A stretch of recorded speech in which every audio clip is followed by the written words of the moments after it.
Let's cross to the ProKit UK Stadium, the home of Bishop Stortford. It's one of 3 featured FA Trophy games. We've got 2 Vars games and a game in League 2. But your trophy commentary is Aldershot away to Bishop Stortford. Graham Brookland, the co-founder of the club, alongside Rob Worrell. Thank you very much indeed, Tim, and welcome to our radio listeners as well as our online BBC listeners as well. The teams are out and the referee Jamie O'Connor is just tossing up with the captains at the moment. He's refereed at National League level this season, 10 games, 41 yellows and 2 reds. One of those reds was shown for a second yellow to Kwame Thomas, who starts today up at Oldham. Joining me to discuss everything this afternoon is the former Aldershot Town media manager and now in a very senior position in the Army FA, which he'll tell us more about when we get a stoppage in play. But Graham Brookland, good afternoon. Good afternoon, Rob.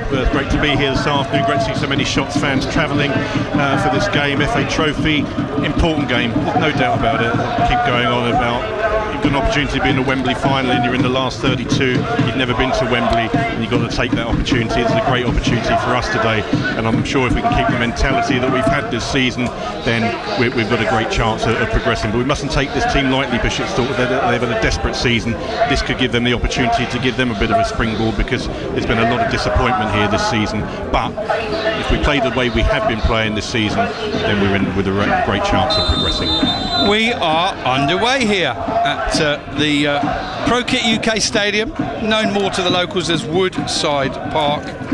And referee Jamie O'Connor has got us underway. The Shots are kicking from left to right as we look at it in the first half. Kobe Rowe's got the ball now, finds Josh Stokes in those 3 words, pocket of space, tries the ball through the middle, that doesn't come off, and it will be picked up at the back by Bishop Stortford. Their ball forward is cut out quite comfortably. It was from the number 5 who's playing at right back, Sam Robin. I'll run through the lineups in just a moment. Aldershot now have the ball in possession of Ollie Harfield, and as you can tell, the Shots have been allowed to bring a drum this week. Shots make 2 changes from the FA Cup 3rd round tie at the Hawthorns last week, as Barham is pushed in the back as the ball goes into touch anyway. Interesting, that sort of push not always given this season, but has been given there today. Aldershot just keep possession really from the quickly taken free kick. The 2 changes today are that Kwame Thomas and Josh Stokes come back into the side, and rest into the bench are Tolaj and Frost. Great win back there from Kwame Thomas. Stokes holding the ball up, shakes off his man, gives it to Thomas, who goes back to Theo Widrington, and he'll go further back to Rowe. So Van Stappershoef in goal, Harfield, Harries and Rowe the centre backs, Ollie Scott left wing back, Ryan Glover right wing back, O'Keefe and Widrington in the middle, Stokes playing behind Thomas and Barham. That's force of habit after he saw it almost every game this season. The Swiss striker is sat on the bench, second from the right next to Hugo Lang. There's a burst-in run forward from Theo Widrington here through the middle. Finds Scott with a cross in. Barham tries a header. He's about 16 of the 18-yard box out, and he got it all wrong, to be frank about it, Graham. It's behind the goal kick to the home side. He did. It's a good start. I like the tempo of the start. We looked good on the ball, assured on the ball. There's a good run there from Theo Widrington. We came through the centre of the pitch, found Ollie Scott on the left-hand side. Good ball in from Ollie Scott first time, and as you say, Jack just got his bearings wrong there, and it went very tenderly behind the goal for a goal kick. But I'm impressed. I'm pleased with that start to be able to get a bit of confidence on the ball. There's a good flick on from Bishop Stortford, and it's being chased down by the big number 14, Osmus Sow, and he's judged to have been a little bit too heavy-handed on Cian Harries. Interesting thing about the Bishop Stortford striker, Graham, is that he is from Switzerland. Is he really? We got one of those ourselves, Aldershot, haven't they? Yeah. We do. Our one scored a few more goals, I know. I think so. Here's Aldershot still in possession. All the atmosphere is coming from the Shots fans, who have pretty much got the left half of the ground. Graham and I, as I mentioned to our online listeners before you joined us on radio, are right on halfway. There's a ball over the top that's too strong. That'll disappear behind the goal away to our right for a second goal kick for Bishop Stortford in as many as 2 minutes. And it'll be taken by their skipper, Jack Giddens. The Bishop Stortford side, for the record, Giddens in goal. Di Beadle, Haynes and Robin across the back four. Thomas, Critchlow and Foxley in midfield. Green looking to join the attack alongside Osmus Sow and Ryan Charles. Here comes the goal kick from a goalkeeper according to the match programme. Graham has scored a ridiculous amount of goals, but I think it might be a typo.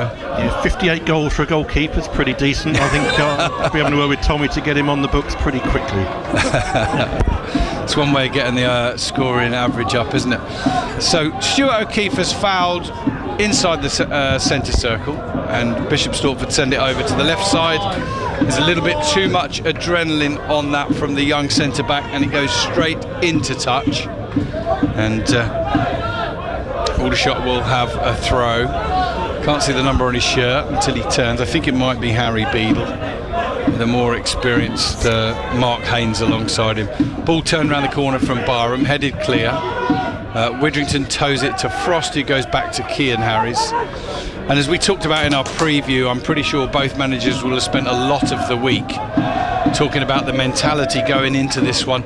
And that's a key sign for me. Almost 5 minutes in, Graham, no sign of any big time Charlies out there for Aldershot. They're working hard, they're grafting, they're getting stuck in as much as Bishop Stortford. Absolutely, we've enjoyed the bulk share of the ball so far, and I think that's really important. When you've had the atmosphere that we had last week at West Brom, it's very easy to get caught into a bit of a rut. Saying that, Richard Stortford on the break now. Yeah, the number 8 through the middle, Kane Critchlow, and he almost trod on the ball. There's a ball over the top. Barham might get in here, chips it and hits the keeper. The keeper did well Giddins to get out.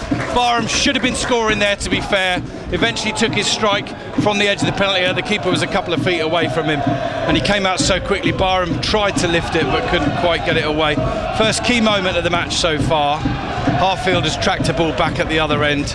It's gone behind the goal. Ryan Charles is lying in a heap on the floor, but nothing doing according to either official, and it will be a goal kick to the shots. But the first big chance of the game coming on 5 minutes for Jack Barham, Graham Brookman. Yeah, I think Kobe Rowe needs to be complimented for his role in that. First, he sniffed out the danger when the Bishop Stortford were on their first real attack of the game. He sniffed out the danger midway inside the Aldershot half, looked up, saw Barham, and a delicate ball over the top. Barham snatched onto it, but he just couldn't get it past the keeper, who narrowed his angle pretty well, the keeper. But yes, Keefe is fouled there, but the referee plays an advantage. Barham's got it, he's going down the right side, pulls it back, it's flicked up by Glover, and it should be cleared away by Bishop Stortford, but O'Keefe is still down.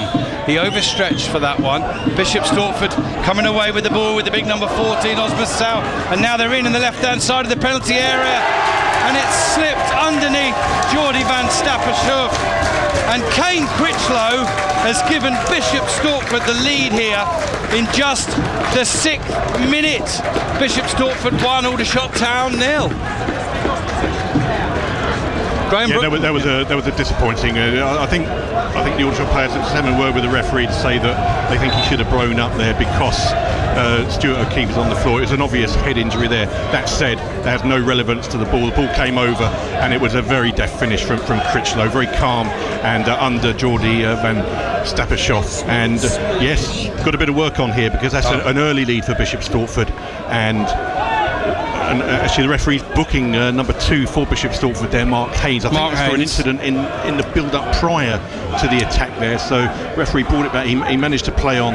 Haynes has been booked. So that's a yellow card. O'Keefe has been had the physio there. The physio's having a word with the referee there, and I'm pretty sure that Haynes was shown the yellow for the foul on O'Keefe, but the referee played the advantage.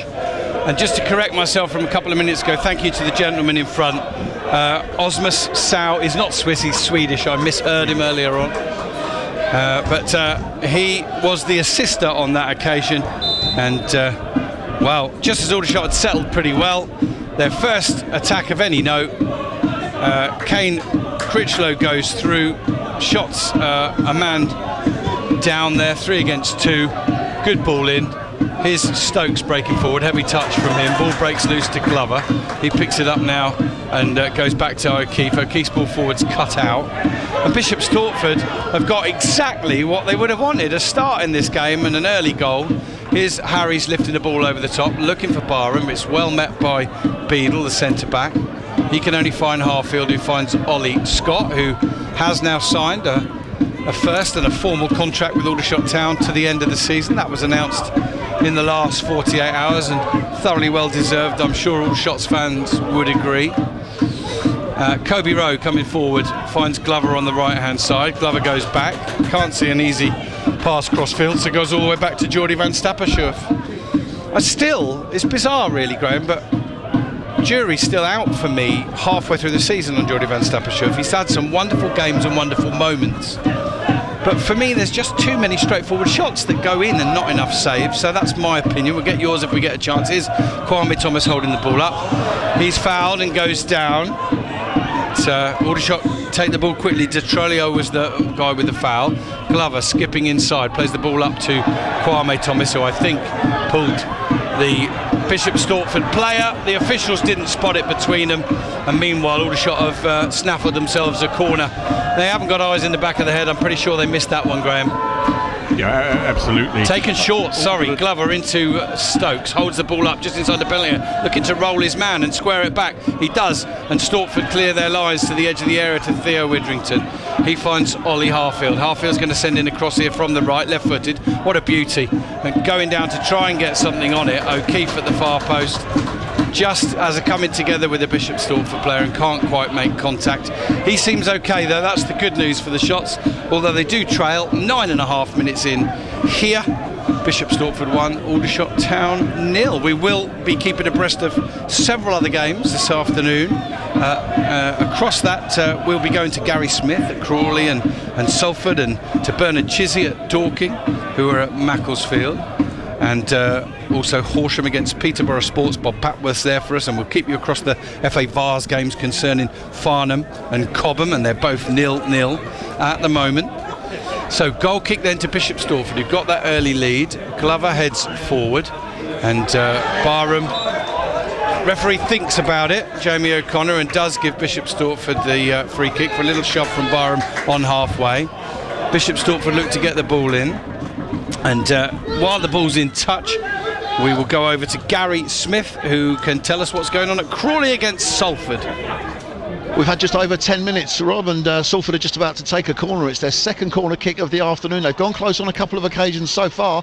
They have seen the lion's share of possession. They work it back out to this near side again. Garbutt's going to get the chance of a cross into the Crawley Town penalty area. Matt Smith wins a header, breaks on the edge of the box. McElhaney shoots, gets a second attempt, and it goes up and over the top. But that is the third real sighter of goal for Salford in the opening 10.5 minutes. Crawley really haven't got into the game so far at the moment. It has been all the visitors, but there is no change to the scoreline. It is still goalless, Rob. It's Crawley 0, Salford City 0.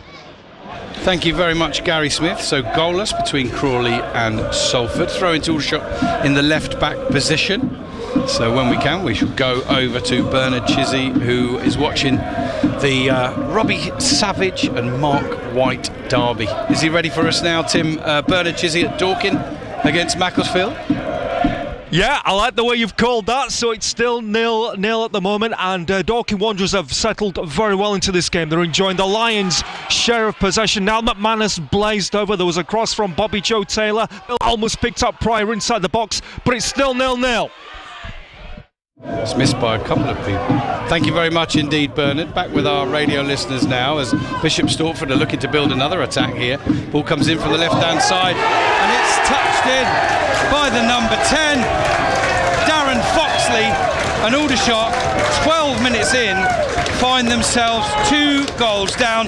It's the horror start in terms of the scoreline, and I have to say, probably 10.5 of the 12 minutes Aldershot have looked comfortable as anything, but they've conceded twice, and it is Bishop Stortford 2, Aldershot Town 0. Graham Brookland. Well, I wasn't expecting the second goal. I was going to say at 1-0, no need to panic. We've plenty of the ball. Now the game's changed. That second goal, even in the early stages, we just get ourselves together, let's regroup a little bit, and we've still got plenty of time to get ourselves back into this contest. We proved that before in earlier games this season. However, that was a really soft goal to concede. Left-hand side, the ball slid along the floor, nobody picked it up, and it went to the back post where the guys put it in. Really soft goal to concede, and I'm sure the manager will be really, really disappointed with the manner that goal was scored. We've got a battle on our hands now, Rob, certainly, but it's not irretrievable.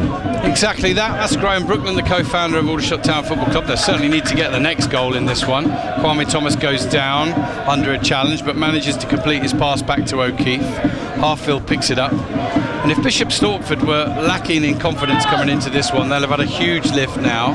Their last league game, Glover adjudged to have fouled there, and I have to admit, probably for me, the first decision the refs made that I disagree with, but hey, it's football, Graham, it's all about opinions. What's yours? Yeah, it was one of those, could give it, couldn't give it. It was one of those, he's given it, and it's not in a dangerous position as such, just outside their own 18-yard box. But we've really just got to gather our senses here a little bit. They look a little bit forlorn after that second goal. The body language out there, if you just look at it, they just need to pick themselves up. They need that little bit of leadership out there to just say, look, we're playing a team here that have lost so many games from winning positions this season, which is why they're down the bottom of the table. The other night they were 2-1 up against South Shields. They lost the game 3-2 with 2 late goals. They have a tendency to concede late on. They have a tendency to concede goals when they're in winning positions, and we've got to tap into that. But we've got to get that ball back and start winning it, start a little bit of fluency and calmness on it. They're going to try a shot from distance here. Deflects wide and behind for a corner. And the shot came in from Ryan Charles. And, well, it's an initial 14 minutes or so that's beyond Bishop Stortford's wildest dreams. As Graham correctly points out there, and I'm going to back that comment up, Bishop Stortford have dropped a staggering 20 points from leading positions in the National League North this year. That there is the reason why they're bottom of that league. But this is Cup. They've already beaten St Albans. They've already beaten Ebbsfleet from the National League. In comes the corner. And, well, there was initially a foul by a Bishop Stortford player, and then the ball bounced up and hit the hand of Theo Widrington, but his arm was down by his side, so I don't think it would have been given as a penalty anyway. And just as well, really, Graham. Absolutely. I mean, it's one of those that it could have been given. Fortunately, as you say, in the build-up to the attack, that's where the infringement was. Referees pulled play back, free kick to Aldershot. But just building up for it. But they just need to show, as I say, seeing Harris have the ball at the moment, they just need to start finding players. Like there's a poor ball from Ian Harris. He's putting his team under pressure needlessly. He's won it back well though, and he's found Josh Stokes, who's looking to wriggle between 2 players now. Sends it out to the right hand side to Kwame Thomas. Thomas goes for the ball back to Glover, who'd made an underlapping run, and it was really well read by the defender, who just got a toe on it to just cut out the pass. Bishop Stortford came forward, and Harfield will go all the way back to Van Stappershoef, who has a heavy touch, but there's no Bishop Stortford player near him. So let's go to Bob Patworth and check out how Horsham are getting on at home to Peterborough Sports in the FA Trophy. Yeah, thanks very much, Rob. We're coming up to 15 minutes in the game. It's still goalless between these two sides. A very entertaining 15 minutes, it has to be said. Certainly the Sports had the first opportunity to draw the first goal when McCammon's cross from the left was met by Jones, whose downward header was brilliantly kept out by Hornets keeper Carey and stopped the visitors taking an early lead. And just a few moments after that, Reece Miles Meekham audaciously struck from 25 yards out, only to beat the goalkeeper, but the crossbar saved the blushes of the Sport. So very end-to-end stuff so early in the game, but currently it's Horsham 0, Peterborough Sports 0. Thank you very much indeed, Bob. That's up to date with the other 3 games that we'll be going regularly to, and we'll also keep you abreast of those FA Vars games where I believe it's still goalless for Farnham and Cobham. 2-0 here though at Bishop Stortford to the Blues, as they're called, 24th in the National League North, but 2-0 up against opposition that were playing at the Hawthorns last Sunday, and it doesn't get much greater than that in terms of comparisons in football. Aldershot back down to earth with a bump here, even though to all intents and purposes it looked in their body language that everything was okay and calm and they were competing. Well, there's a good flick on from Barham. He finds Kwame Thomas, he helps the ball down the line. It would expect an awful lot of Barham, even if it stayed in. It is eventually plucked out by the goalkeeper and the captain, Giddins, and he rolls it out to his left back, De Trollio. And now he'll find Beadle, Mark Haynes, who sends the ball straight down the middle. That's cut out by Harfield, and he finds Stuart O'Keefe. Aldershot have got 7 players on the bench this afternoon. Frost, Tollage, Jones, Mullins, Turner, Tetek and Weston.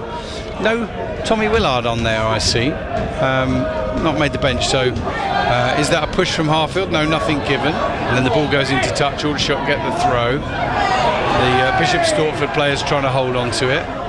And I think it's the number 10, the goal scorer, Darren Foxley. And well, I'm not really sure whether to trust these stats in the Bishop Stortford programme, but according to that anyway, it's Foxy's 4th goal for the club. Well, Sal's won it at the other end. Has the ball gone out of play? No, not given. It's pulled back and it's in off the post.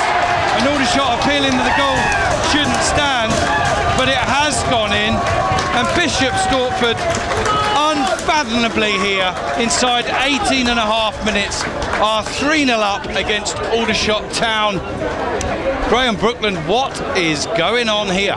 Well, it's becoming a bit of a disaster, Rob, from something you just don't fathom, you don't foresee something happening like this. And yeah, another really poor goal to concede in terms of the ball was over the far side. Didn't look like there was any danger there. The guy managed to keep it in, just laid it low, and it's hit the back of the post, and it's gone in, but there was no pressure on the ball. There's nothing there to determine to get it away, to put pressure, to make them feel uncomfortable, and it's resulted now in, well, I'm still not saying it's not irretrievable. It is. We're still in an early stage. They scored 3 quicker than West Brom did last week. But boy, we've got some work to do here, Rob, because we're not just 3-0 down. The whole texture of the body language and everything has switched off with it. I just see Tommy Widgerington really ripping into him there from the sidelines, and rightly so as well, because for all the plaudits and everything that we've had this season, the first 15 minutes, this is not acceptable, and they've got to really dig deep and prove what they can do. They can do it because they've done it countless times again and again this season, but they've got to get their act together pretty swiftly to get this game up and running from an Aldershot Town point of view. Absolutely, that's Graham Brookland, the Aldershot Town co-founder. Aldershot in possession again now. Rowe coming over halfway into the feet of Kwame Thomas. They're trying to be neat, technical and calm, but they lack the thrust, they lack that little bit of a spark. And as I say, the last time that Tollage and Frost were left out was Dorking away, and they lacked a spark and pace that day and lost by 2-1. Widgerington quite close to apoplectic. I don't think it'd be too much of an exaggeration there on the far side. And I think the Bishop Stortford manager's done a great job on his players. There's a knockdown from Kwame Thomas, but it's easy for the goalkeeper Hiddins to come and get. I think there's no doubt, is there, that Steve Smith and his assistant Mark Hughes, who was with Hugo and Tommy Widgerington at Kings Lynn last year, will have said, get at them early. Let them realise that they're back to reality after the delusions of grandeur that they've had last week. Deal 1, Cobham 0 in the FA Vars, and Farnham still 0-0. Good shutting down by the Swedish striker there, Sal, and Aldershot come away with the ball in the right back position. Let's get a little update though in the meantime from Eastbourne Borough. Yeah, it's no goals here, but lots of action, really high-paced game, and Eastbourne Borough actually on the front foot for almost all of it. They had... I was going to say they've just almost tapped the lead, but the ball smacked across goal and just beyond the far post from a corner. Yeah, Borough hit the post through Imran, hit the bar in fact, underside of the bar through Imran Uche on 15 minutes. An absolute cracker of a shot from well over 30 yards. It then hit the back of the goalkeeper and went out for a corner. So Borough on the front foot, but nothing to show for it so far. 0-0 at Priory Lane. Worthing also 0-0 down there in the West Country against Truro. Couple of chances only, and we'll keep you posted with that one as well. By Glover, short to Harfield. Thank you very much. Crossing from Harfield is headed away by Bishop Stortford, hooked back in by Theo Widgerington, and then headed behind by Di Trolio. It will be another corner, a second consecutive corner to the shot. So plenty of other games to keep you abreast of throughout the afternoon, and we'll try and get the balance right between what's happening here, where the shots are conceded 3 times. Here's Josh Stokes receiving his ball inside the penalty area with his back to goal. Goes back out now to Harfield. Harfield to Glover. Glover back to Harfield and now to Glover. Is anyone going to pull the trigger? Glover tries a pass. That's cut out. It will drift into touch. And Aldershot, they're just a little bit pedestrian. They're just a little bit safe at the moment. There's no real zip or thrust about their play. Is Ollie Scott, I think, might have just drifted over, I think, rather than been changed position. We'll keep an eye on that. Here's Glover, cross from the right-hand side, gets that one all wrong, puts it behind the goal, and, well, they've had a week to prepare for this, Graham, and I didn't want to mention these words today, but I have to mention them after the Lord Mayor's show. Yeah, and it shouldn't be, Rob, and to be a good side, to go from the level that we're at to the next level, you have to be consistent. And this is a real disappointment 20 minutes in to see what we've seen so far today, because we've conceded 3 goals, which is bad enough, but we're not using the ball anywhere near the capacity that we should be. That was really poor from Ryan Glover there. Under no pressure, he just switched the ball behind the stand with his right foot for the cross to get into the box that was packed in. Carmi Thomas earlier on with a great link up there, great watching puts Jack Barham in. He just overran it and it just went behind. There was no chemistry there between the 2 players. And we've got to be flawless between now and the end of this game. Otherwise we're going to be at the end of a shock that we've caused for other teams in the FA Cup this season, and it won't be acceptable because we've done so well. But to get to that next stage, you've got to continue to do well, and if you've got the players that you think are capable of doing that, then they've got to prove it. So far we've fallen short. They've got to prove us wrong now. They can respond. Good block tackle from Stuart O'Keefe, and he feeds Stokes, who's motoring forward with the ball now, tries the ball down the channel, easily cut out by Di Trolio. For Bishop Stortford, whatever their confidence levels were at 3 o'clock, they are incredibly increased now. As Rowe is trying to get the ball off Sow, he's behind him and he's not goal side. Sow holds it up, goes back to the number 17 Aaron Green. He gets his cross in, it's headed out clear, picked up on the edge of the area. Another shot comes in. It's a lovely finish. It's a hat-trick for Crane Critchlow, and Aldershot are 4-0 down here. Quite staggering scenes at the ProKit UK Stadium. Bishop Stortford 4, Aldershot 0, and everything Bishop Stortford hit has gone in. And the same can be said about that midfielder wearing the number 8 shirt, Kane Critchlow, on a hat-trick inside the first 25 minutes. Bishop Stortford 4, Aldershot Town 0. Graham Brookman. Well, feel-good factors can diminish very quickly, and we're doing everything in our capability at the moment to ensure that feel-good factor ends pretty rapidly, because this is just totally unacceptable, Rob. We're 4-0 down against a team that's 12 points adrift in the league below, and they've hardly won a home game all season. They've lost 5 of their last 6 matches. They lost in midweek when they were 2-1 to South Shields, and we've made them look world beaters. And we've got to, every time I keep saying we've got to react, we're a further goal behind. We're now 4-0 down. We've only played 25 minutes, but I'm not seeing signs out there of players that have got that resilience that they've shown this season, that they can get themselves back into it. And they've got to get their act together pretty quickly to even give ourselves a sniff. And I'm happy, as time goes on, we're in serious trouble here, and nobody would have predicted this. And what can you say? It's just a totally inept performance. There's something I wanted to say since it was 2-0, but it's a moot point now. I was going to say Aldershot have come back 3 times this season from 2 down to come through games. They've won 2 and won the other one on penalties. But then it was 3 and now it's 4, so they'll be breaking all sorts of records if they can get back in this one. What they have to do is quite simply start with a goal. They have to get one, whatever the scoreline, and just put a little question of doubt in Bishop Stortford's mind. Here's Harries with the ball forward. Again, 2 Aldershot players passively making their way into the penalty area. Bishop Stortford player commits, gets onto it, clears his lines, and Coxley now sends the ball out to Sow on the right side. And the Bishop Stortford front 3 is looking ridiculously good against the Aldershot Town back line. The ball is in touch over the stand on the far side, so we'll wait for a throw in to the home side, and we'll get an update from Gary Smith, who is at Crawley against Salford. Come in, Gary.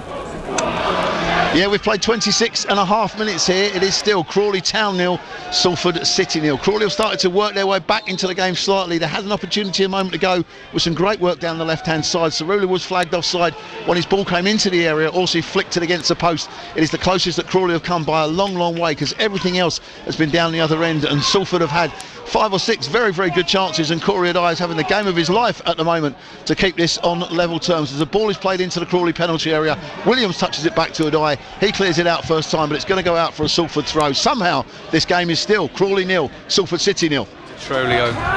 Thank you very much, Gary Smith. Back here, the shots are in possession with the skipper O'Keefe.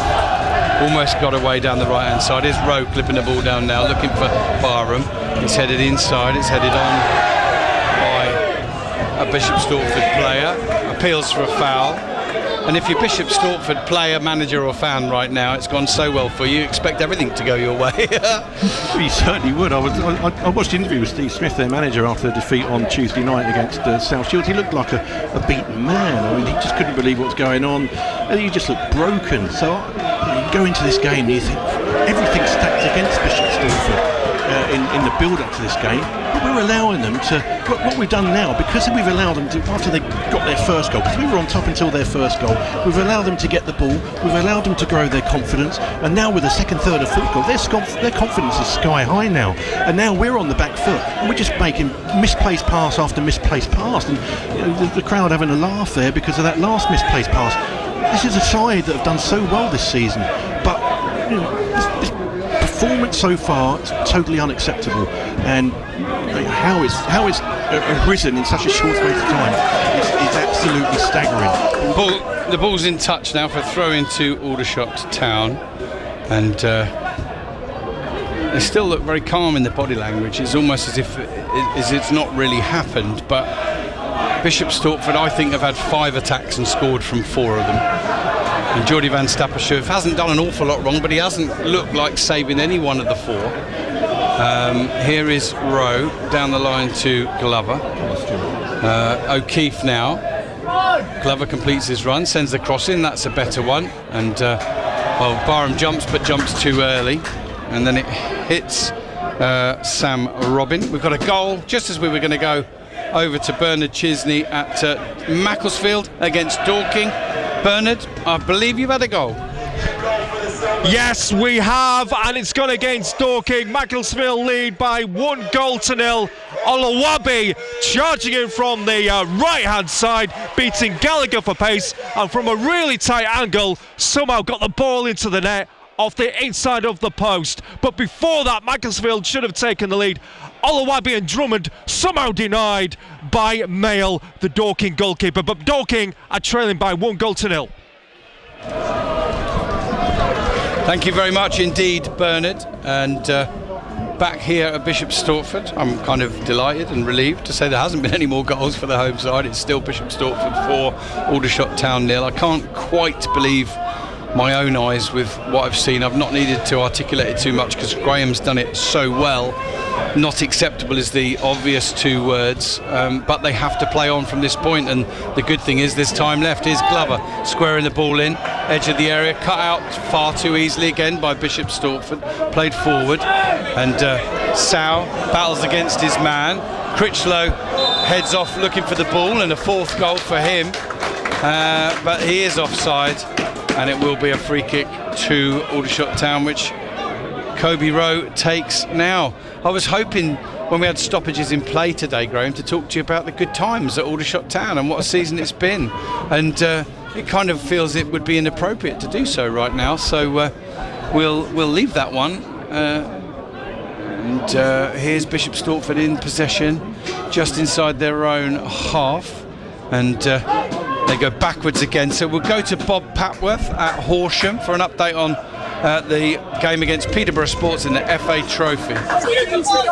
Thanks very much, Rob. Yeah, well, I wish I could have some of your goals that you're witnessing here down at Horsham. It's currently 0-0. We're into the 31st minute.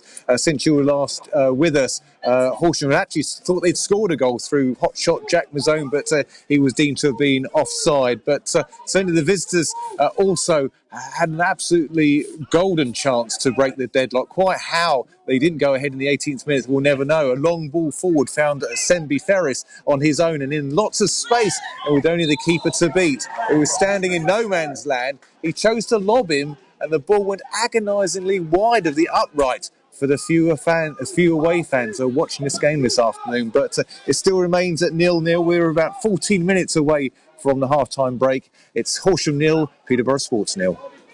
Thank you very much, Bob Papworth. So it's goalless there between Horsham and Peterborough Sports.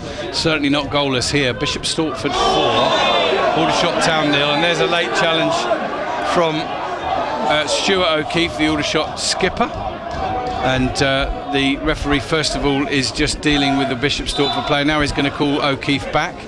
And it'll be interesting to see if he gets his yellow card out here. He has indeed. And things go from bad to worse for Aldershot. Graham, you were at the Hawthorns last week while the Bishop Stortford players were receiving treatment. For me, and I know the opposition was a big stiff test for Aldershot, but O'Keefe and Widrington lacked a bit of mobility in midfield, possibly looked a bit more mobile when Willard came on. I don't think it's looked much better today, has it? No, it hasn't really, Rob. I mean, O'Keefe there, I mean, that was probably indicative of his performance this afternoon. Late challenge on the lad, he's booking, and he's just been booked. That's his 5th booking in 11 matches now for the club, and he's struggled. I think it's fair to say he needs that match time to come in. He did get his 90 minutes. I think it may have been at Woking, but apart from that, he's been a bit, since he's come back from the injury, 15 minutes here, 10 minutes there. Yes, it was a big ask last week at West Brom, but you would have expected today that he would be able to come into this game and dictate it a little bit and have that presence. But I haven't seen that so far in the opening 35 minutes that we've had. And with Theo Widrington's been out for 2 months, of course, and then he came back last Sunday at the Hawthorns. So you're having 2 players that haven't had a great deal of match fitness is a big pressure in itself. We talked about the mentality side of things, which has been a real strength of Tommy Widrington and his management team. But clearly, whatever's been said, it is proving to be very, very difficult for the Shots mentally this afternoon. Here's Harry's clearing the ball forward. It's going to go straight to a Bishop Stortford player. I'm probably stating the obvious in saying that, but it's interesting to see it played out, because it was the talk before the game, and you thought, no, they'll be ready for this. And literally for 5-6 minutes, they were pretty strong into every 50-50. There wasn't a lot wrong, but Bishop Stortford just got their tails up, didn't they? They scored with their first attempt, and since then it's just gone from bad to worse for the Shots, who come over halfway now, and Stokes, who'd have been desperate to play a game again today, he might be wishing he'd had another week off. Yeah, Josh is another player that's not really got into the game today, and you're right. If it had been when we had, of course, one at Stockport and then we had Eastleigh on the Saturday, I think too many people were surprised about what happened on that occasion. I was surprised we conceded 5 goals, of course. It was great that we recovered with 3, but I think people were surprised that we lost that game. This is different because we had a week since West Brom, or 6 days, and they should have been on a high. The game finished on a high last week, the experience of everything that they had, and it gave them a platform, even though they lost, with what they've had of the season in the FA Cup and some of the recoveries they've had in the league and being just outside the playoffs, gave them a platform to really build on for the last part of the season, and this is no way to reflect that today. This is a serious back turn if we carry on the way we are. Oh, a terrible giveaway of the ball from Kobe Rowe as Aldershot look to build an attack, and they send it out to the man on the left side, Sal, but he's offside on this occasion, and it will be a free kick to the Shots. And Tommy Widrington looks a bit bemused down there. He's explaining something at the moment to Hugo Langton. And Aldershot play the ball up to Jack Barham now, sends it out further left to Ollie Scott. And we're in the 37th minute here at Bishop Stortford. I feel like I'm saying it too much, but it's one of those scorelines you've got to keep giving out. Bishop Stortford 4, Aldershot Town 0. Rowe keeps the ball in just from another badly weighted pass. Glover inside with Rowe, now turns out of trouble, finds his spare man. And Aldershot often have 1 or 2 spare men at the back, but not finding any joy going forward as yet. Here's Thomas holding the ball up, playing it into the path of O'Keefe to the edge of the area, clips the ball in looking for Barham, and he just gets it again. The weight of the pass, the direction was good, the weight of it wasn't, and Giddens comes out and snaffles it in front of Barham, Graham Brooklyn. Yeah, we've played 37 minutes now, Rob, and when have we forced their keeper into a save? I can't recall one. I don't think we have. No, I think he's gathered a couple of balls. That's it, really. That's it, like he did there. But we haven't really put any pressure on. We've made it comfortable for them. We've got no spark up front. Got no spark in the middle. And at the back, we look laboured. We look laboured with it. There's no presence. There's no fluidity.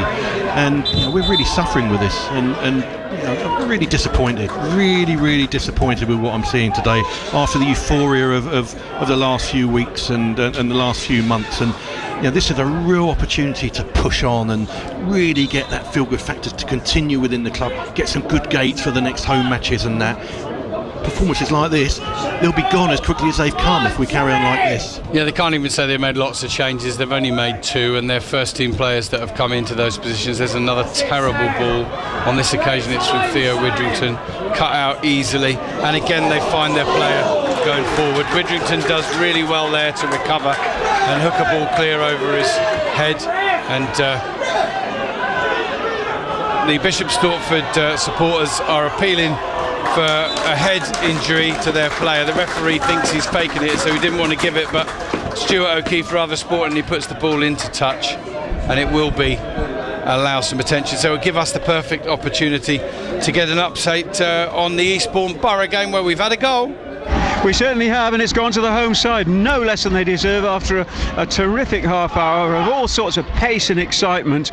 And St Albans on the back foot throughout. The goal coming through a left wing streaking attack and played through to Ligenza, Sia Ligenza, the new signing up front, popping it in from close range. St Albans have been reeling, really, and if Borough hadn't scored soon, we'd have started to worry about running out of energy. Meanwhile, Truro have taken the lead against Worthing down in the West Country. They are a goal down, the Rebels, at the moment, so 1-0 in the right sense and 1-0 in the wrong sense, and back to you. Thank you very much, Kevin Anderson. So Eastbourne Borough 1-0 up against St Albans. We've still got the stoppage in play here at Bishop Stortford, and Worthing are 1-0 down at Truro. And Graham, I mean, there may be people listening still who haven't left us, who might be thinking, well, I wonder if the comeback of the season's on. There's not much sign of it. I would suggest, wouldn't you, that if Aldershot are going to have any chance, they've got to get one goal in this half, because Bishop Stortford could play a completely different tactic. They could play in a low block for 45 minutes. It's very unlikely they'd concede 4 goals. Well, you would think so, especially with the confidence that they've built over the course of the 40 minutes that we've been playing so far. I wouldn't want to be in our dressing room at half time, because I think he'll read the right act, and rightly so, because he'll be fuming at this performance, because to be 4-0 down against a team below in any level, in any competition, is not great. But this team, as I said earlier on, the 12 points adrift at the bottom of their table. They're going to get relegated, barring a miracle this season. They've hardly won any games at home. They've got everything points to not having a great afternoon, and we've given them the best afternoon they've probably had for years so far. Good knock down there from Kwame Thomas, and Bishop Stortford clear it into touch. Glover will collect the ball for a throw-in to the Shots, who trail by 4 goals to 0 here at Bishop Stortford. Rowe down the line to Glover. Can he beat his man and get a cross in? He's got an overlapping run from Rowe. Rowe clips it in. It's headed behind for another corner to the Shots, and a quick time check here tells us that we're in the 41st minute, so 4 plus whatever's added. There might be a couple of minutes added on for goal celebrations. There's been 4 of them. But there could well be. It's been a couple of stoppages as well, so I think we'll have a few minutes. I think it could be 4 or 5 minutes, Rob. So yeah, we've got the ball at the moment, we've got the corner. Just, you're right, we need to get a goal and give ourselves something to hold on to at half time. Getting flashbacks to a guy scoring a hat-trick in the FA Trophy against Aldershot at East Thurrock that we did together. Yeah, that was a bit of a shocker that day, wasn't it? But that wasn't an Aldershot town side that was in anywhere near the form this one has been in. In comes the corner, flicked on by Kwame Thomas, and it sort of goes over everybody and then disappears behind the goal. He did well, actually, I thought, to get up there. Thomas got his flick on, but it was off target, and Aldershot probably, I think they've had Barham. Yeah, they've had Barham's header well off target, that header pretty much well off target, and then really big chance at 5 minutes, wasn't it, when Rowe clipped the ball over to Barham, and if he dinked the goalkeeper, it sounds ridiculous, Graham, but we could have a totally different match situation on our hands here. You're right, we would have done it, and that was a good opportunity. I forgot that at the start of the game. It was really good work from Rowe at that time, and then Barham came out, the keeper came out and narrowed his angle pretty well. Came out, let's say narrowed his angle, he had presence about him, which probably put Barham off, and it ricocheted off the keeper and away. But yeah, it just shows you about opportunities, fine lines, but wow, this is some massive line now at 4-0 down against a team bottom of the National League North. Lewis Davis says, comeback, ? I've checked the team sheet and Lazarus is not on the bench. Ball forward from Bishop Stortford is flicked on by Rowe to Harries, who takes a touch to bring it down, turns inside and then clips the ball up to Kwame Thomas, who's held the ball up quite well so far today for me, but Aldershot haven't done a lot off it. Glover heads the ball on, it's towed into touch by Haynes, and Aldershot will have another attacking throw. They just need a swing in momentum, I think, regardless of how it all ends up. They need to to start pushing this one back in the other direction. Is Thomas getting up, he wins the header, it drops at the feet of Glover. Glover plays the ball down the line, it comes off a Bishop Stortford player and goes into touch. And bizarrely, the throw-in's been given to Bishop Stortford, and the officials have just simply got that wrong. Even the Bishop Stortford fans in the main stand here couldn't quite believe that decision. They couldn't quite believe the scoreline overall this afternoon. But it is Bishop Stortford 4, Aldershot Town 0. Critchlow being held, but nothing given. Aldershot player across the back. Tommy Whittington's not normally one for half-time substitutions, but he's got 7 players on the bench.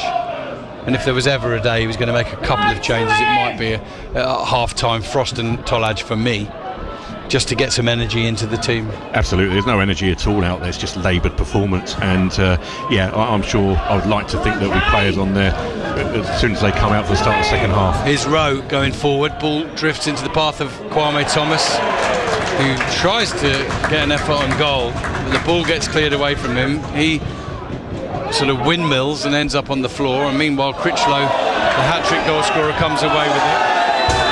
He finds Sow, who tries to play a ball through to Ryan Charles, and Ryan Charles off the ball is fouled by Kobe Rowe, who's been shown the second yellow of the afternoon in this game, the first one for Aldershot Town. Oh no, O'Keefe got one as well, didn't he? O'Keefe and Rowe for shots, and Mark Haynes for Bishop Stortford.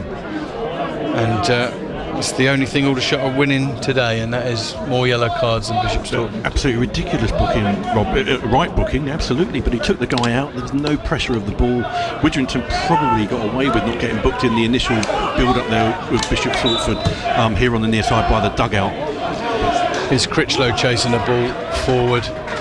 What the hell was that? I think we heard from elsewhere in the stand. No real right to complain, the Bishop Stortford fans, do they? But never mind. It's Horsham 0, Peterborough Sports 1 in the FA Trophy. We're going to have 7 added minutes, and we may get more detail on that from Bob Patworth in due course. But here we continue with a 7 going up for Widrington. Not the first time this season that's happened. Tommy or Theo, but if only Kai was here, he might be doing a little bit better. Throw into Aldershot, half just inside the Bishop Stortford half field. O'Keefe, and now back to Harries, who sends it over to Rowe. And Aldershot are playing like a team who just don't want to be out there now. Glover's almost dispossessed, does well to fight back and win it. He's had his ankle clipped. We got a penalty at Dawkins, so we'll go over to that when we get the signal. Meanwhile, Aldershot in possession here, and the ball is in touch. A reminder that it's currently Macclesfield 1, Dorking 0, and the ball's in touch here, and we've had a feast of goals. So let's go over to Macclesfield, where Bernard Chizzy can tell us about a penalty. Double their lead, and Dorking could be in further trouble here because Macclesfield have a penalty. It's saved by Mail, but Curran follows up to score. The leading goal scorer for Macclesfield this season. He had his penalty saved by Mail, but he fell back towards the leading scorer to convert the ball into the empty net. And Dorking's woes continue because just before half-time they now trail by 2-0. Both of it, but what's happening out here on a football pitch today is exactly one of the reasons why we love football. Here's Stokes drifting onto the ball because these kind of results can happen. Does well, holds it up, finds Harfield further left to Ollie Scott, and then poor control, maybe a little bobble on the pitch, which is breaking up a little bit. It's not in the best of nick, but I don't think it's a viable excuse for any scoreline that they've currently got at the moment, Graham. 4-0 Bishop Stortford. Absolutely no excuse at all, Robin. Even then, another ball there, Scott's it's been misplaced, he's miscontrolled it, it's gone away for a throw on. Just those little things that occur, they build up and they make big things, because we're so off the pace in this game from a game that we started so fluently and so well in the first 5-10 minutes, had plenty of the ball, and now we look like a side that are 4-0 down. We look like a side that don't want to be out there, but they've got to be out there. They've got another 45 minutes to go, and they need a real dressing down at half time. When I say dressing down, they need real organisation at half time for the manager to really get into them. The importance of what this game is. I've been watching Aldershot since 1974. The dream is, like so many of those fans who are behind the goal there, so many fans who are listening there, we want to play at Wembley. This is an opportunity to play at Wembley, and we're really throwing this away with no fight, no passion, nothing, and we've got to do better. It's Graham Brooklyn. Horsham are now 2-0 down against Peterborough Sports, and Bishop Stortford are looking for a fifth here. Glover clears the ball off a Bishop Stortford player into touch, and difficult to estimate the number of shots fans here today, probably something in the region of 400, probably in a crowd I would have thought over 1,000, maybe 1,200-1,300. And there's a ball from half-field cut out a little bit too easily by Foxley, and now they've got it on the edge of the area, spread across to Aaron Green. Underlapping run from Charles, squares the ball, it's picked up by Stuart O'Keefe. He plays it forward, and Haynes does really well to come off his man in front of Barham. But Glover has got the ball, and Barham's racing down the pitch now, and he skipped past one challenge. It was late, tries to get the ball in, it's cleared to touch. Will be a throw into Aldershot. Pretty nasty challenge that for me, and Barham did well to stay on his feet and gather the ball. Right on half time, or 45 minutes. We'll have half-time reports on all those other matches once this one's complete. Crawley is still 0-0. Here's Theo Widrington in possession, going back to Kobe Rowe, and Aldershot just playing it across their back line, which is on the halfway line at the minute. Harries is well forward, tries a ball in, and that's between Stokes and Glover, and it's helped into touch by Aaron Green. Aldershot will have another attacking throw. They've had 3 or 4 corners, lots of attacking throws. Barely had a free kick in and around the edge of the box yet. Bishop Stortford have been pretty disciplined there, and Aldershot taking an age over this throw. Eventually Glover finds Stokes, holds it up, goes back to Jack Barham, sends his cross into the far post, and Kwame Thomas gets a weak header on target, which Giddins goes down to save. And there you go, that's just Aldershot's second effort on target of the 49 minutes or so that have elapsed. Graham Brookland. Yeah, it was a ball over from the right, a little bit more enterprise last couple of minutes there. Barham on the right hand side, got the ball in, but the header was never going to trouble the goalkeeper. He went down in stages. It was that simple to gather. Then he held up a bit of time, as you would. You're 4-0 up. You just, from a Bishop Stortford point of view, just want to get through to half time. They're in a really comfortable position, they're in a strong position, and they've dictated a half against a side in a division above, and there can be no grumbles. They've been clinical as well. They haven't had loads and loads of chances, but when they have, they've taken them, and at the moment you can't argue with the fact that they're so competently in front. But from our point of view, as I keep harping on, just so disappointing. 4-0. We're into the 7th minute of a minimum of 7 added at the first half. We'll hand back to Tim Durrans in the next minute or so. Once this one's complete, I think, Graham, you've articulated extremely well what's been happening here and how it's unacceptable. So on the half-time whistle, after 7 added minutes, we will get you straight back to Tim Durrans so he can round up all those other half-times. Here's Bishop Stortford, still holding the ball up, down by the corner flag, as if it were the final moments of the game, not the first half. And they've eventually won themselves a corner, have they? Done really, really well there, just with their game management at the end of the half. So Bishop Stortford already 4-0 up here. Probably scored, 4 or 5 or 6 chances. They may have one more here on half-time, and if they do, this will be done and dusted. To the far post, headed back across by Haynes, hooked clear by Widrington, picked up by Aaron Green, and he's got Kwame Thomas there for company. The ball's in touch, it will be a throw into Aldershot, and the referee brings the half to a close. Graham, I won't put you through any more agony trying to articulate that. Half-time score here, Tim Durrans, is Bishop Stortford 4, Aldershot Town 0. Rob, thank you very much indeed. We'll start second half commentary with Aldershot, see how that game goes. Dorking 2-0 down, we'll go there in a moment as well. Horsham 2-0 down, we're there in a minute. So all three trophy sides at the moment going out in the Vars. Cobham are losing, but Farnham are drawing. Let's start though in League Two. Crawley against Salford City. Gary Smith. Yeah, half-time here, Tim, and unbelievably somehow the score is Crawley 0, Salford 0. Crawley, it says, according to the stats, have enjoyed the lion's share of possession, but get this, they've had 6 shots.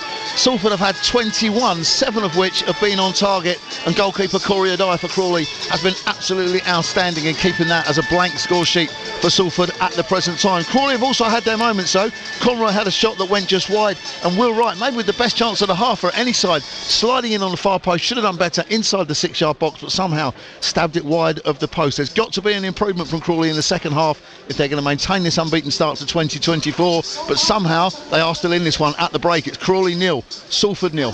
Gary, thank you. Late equaliser for Sutton United. Beautyman with a minute to play. 1-1 at half-time against Barrow. In the trophy we've heard, Aldershot 4-0 down at Bishop Stortford. Not much better for Dorking. They're away at Macclesfield. Bernard Chizzy. Oh, it's been painful. It's been painful, Tim. They trailed by 2-0 to the National League side. It began quite well for them. In fact, they grew into the game during the early stages, enjoying plenty of possession. Didn't really trouble the Macclesfield defence, to be honest. Niall McManus blazed over the bar. Pryor had the closest chance for Dorking with a decent header that had Dylan Berry, the Macclesfield goalkeeper, scrambling across his goal line. But Macclesfield, they grew into the game. This side, they play in the 7th tier of English football, but you wouldn't know that. They've exuded confidence. They've buzzed around the pitch, playing with lots of energy and verve, and they broke the deadlock through Olowabi, just cutting in from the left-hand side on the... managed to get a shot in on goal that came in off the far post, and that was adjudged to have crossed the line. That was 1-0. Macclesfield, they could have had chances before that, to be honest. They continued to pepper the Dorking's defence with lots of shots that were blocked. Really good defending from Dorking, but they could not keep them out just before half-time because they conceded a second goal. It was rather comical in a way. So they broke on the attack, did Macclesfield. Mail, racing off his line, came out of his box. The ball bounced over his head. Olowabi, the striker for Macclesfield, ran into the box, couldn't get a clean strike on goal. It then fell to Drummond. He couldn't get a clean strike either. He was brought down by Dan Gallagher, who was booked. The penalty for Curran was saved by Mail, but he followed up and struck the ball into the empty net. So there's so much work for Mark White to do with his team at half-time. They're looking at another shock cup exit because at half-time they trailed by 2-0. Bernard, thank you. Horsham as well in trouble. They're at home to Peterborough Sports in the FA Trophy. Bob Patworth, our man at the Camping World Community Stadium. Yeah, thanks, Tim. At the break, it's Horsham 0, Peterborough Sports 2. 2 goals in as many minutes just before the break has put the visitors in command. Both scored by Mark Jones. The first came when Fryett's header was half saved by Horsham keeper Carey, but Jones reacted the quickest to score from close range. And no sooner had the game restarted, Horsham found themselves 2 down. Jordan Nicholson's long-range effort rattled the crossbar, and there was that man Jones to score again thanks to an assist from Sembi Ferris. It certainly hasn't been as one-sided as the scoreline suggests. The hosts nearly scored themselves in the 10th minute after Rhys Miles Meekham's audaciously fired from 25 yards out, beating the visiting keeper, only to be denied by the crossbar. And then the host did find the back of the net in the 20th minute, though. Hot shot, Jack Mazzone, but it was disallowed for being offside. Certainly a lot of work for Horsham to do if they're going to get back into this game. But at the break, it's Hornets 0, Turbines 2. Bob, thank you. FA Trophy, Aldershot, Dorking and Horsham all losing. And the FA Vars, Cobham a goal down in Kent at Deal Town. How about Farnham Town at home to Bridgewater? Frankie Hobbs at the Memorial Ground. Yeah, it's been a game of a few clear-cut chances, but it's the hosts that will go in, with their heads held high.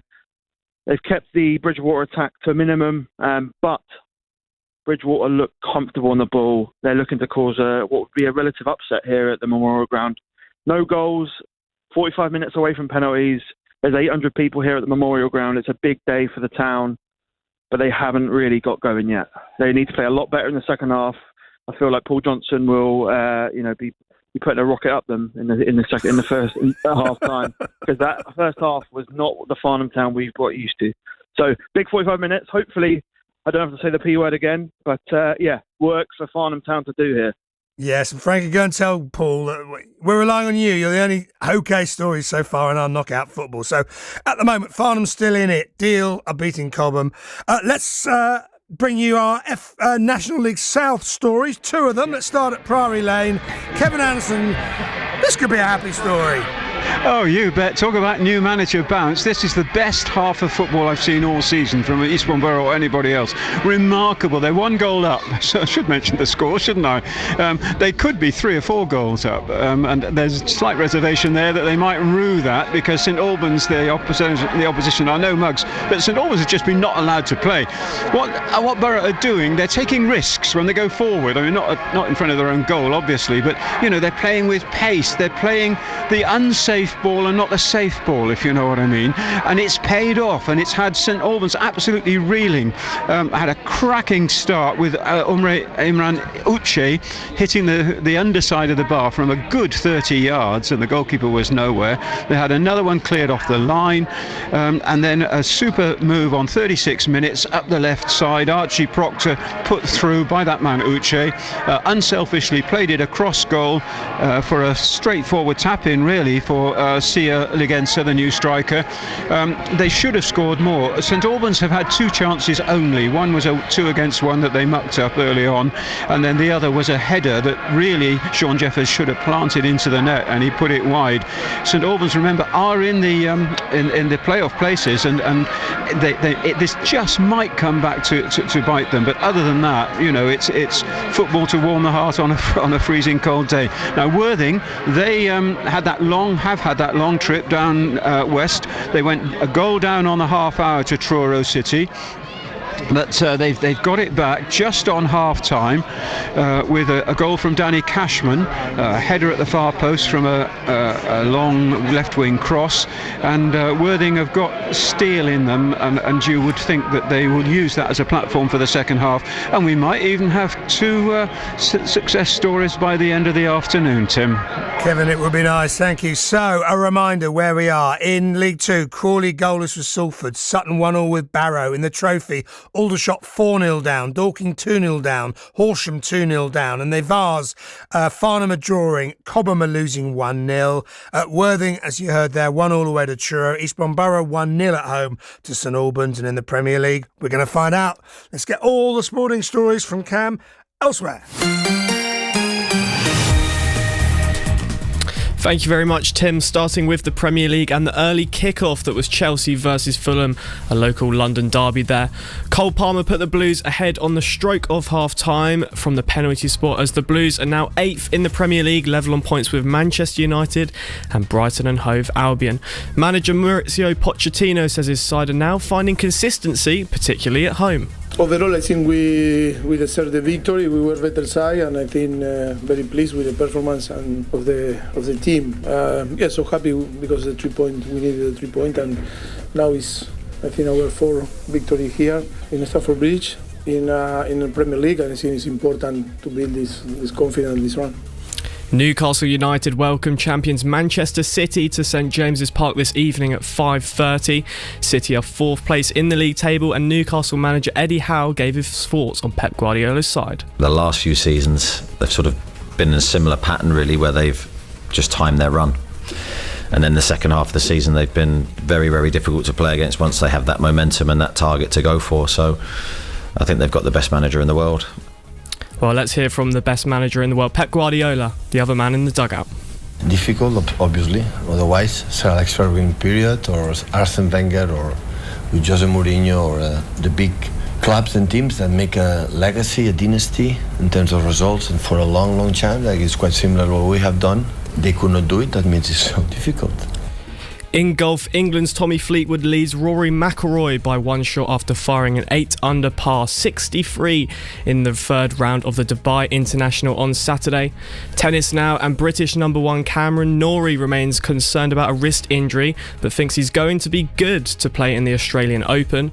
Norrie, who is the only Briton seeded at the first Grand Slam of the season, pulled out of the ATP event in Auckland on Thursday because of the same issue. The first Grand Slam of the season starts tomorrow in Melbourne. It was kind of a strange one. Yeah, I felt it a little bit the next day after the match. It's been a couple of days now and it's improving, which is good, and I practiced today and it definitely felt better than the other day, so that's great news. Novak Djokovic is competing to win this Grand Slam for the 11th time, and the world number 1 has been asked who he thinks will be the most difficult opponent to fight in the next fortnight.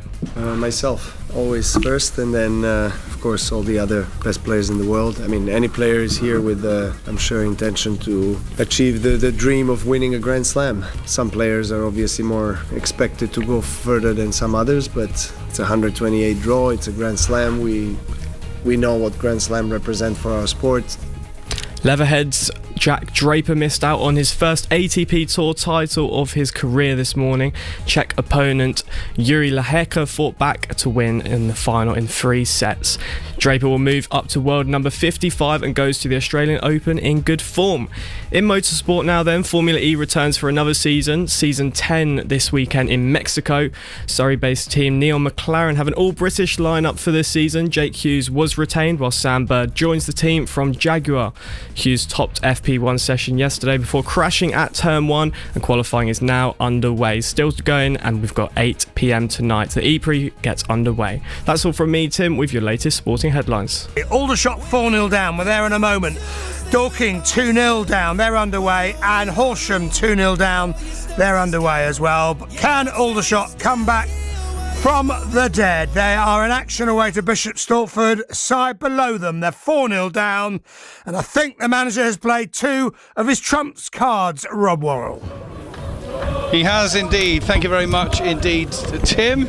Welcome back to the ProKit UK Stadium with a rather bizarre first time half scoreline of Bishop Stortford 4, Aldershot Town 0. And Aldershot quickly on the front foot here.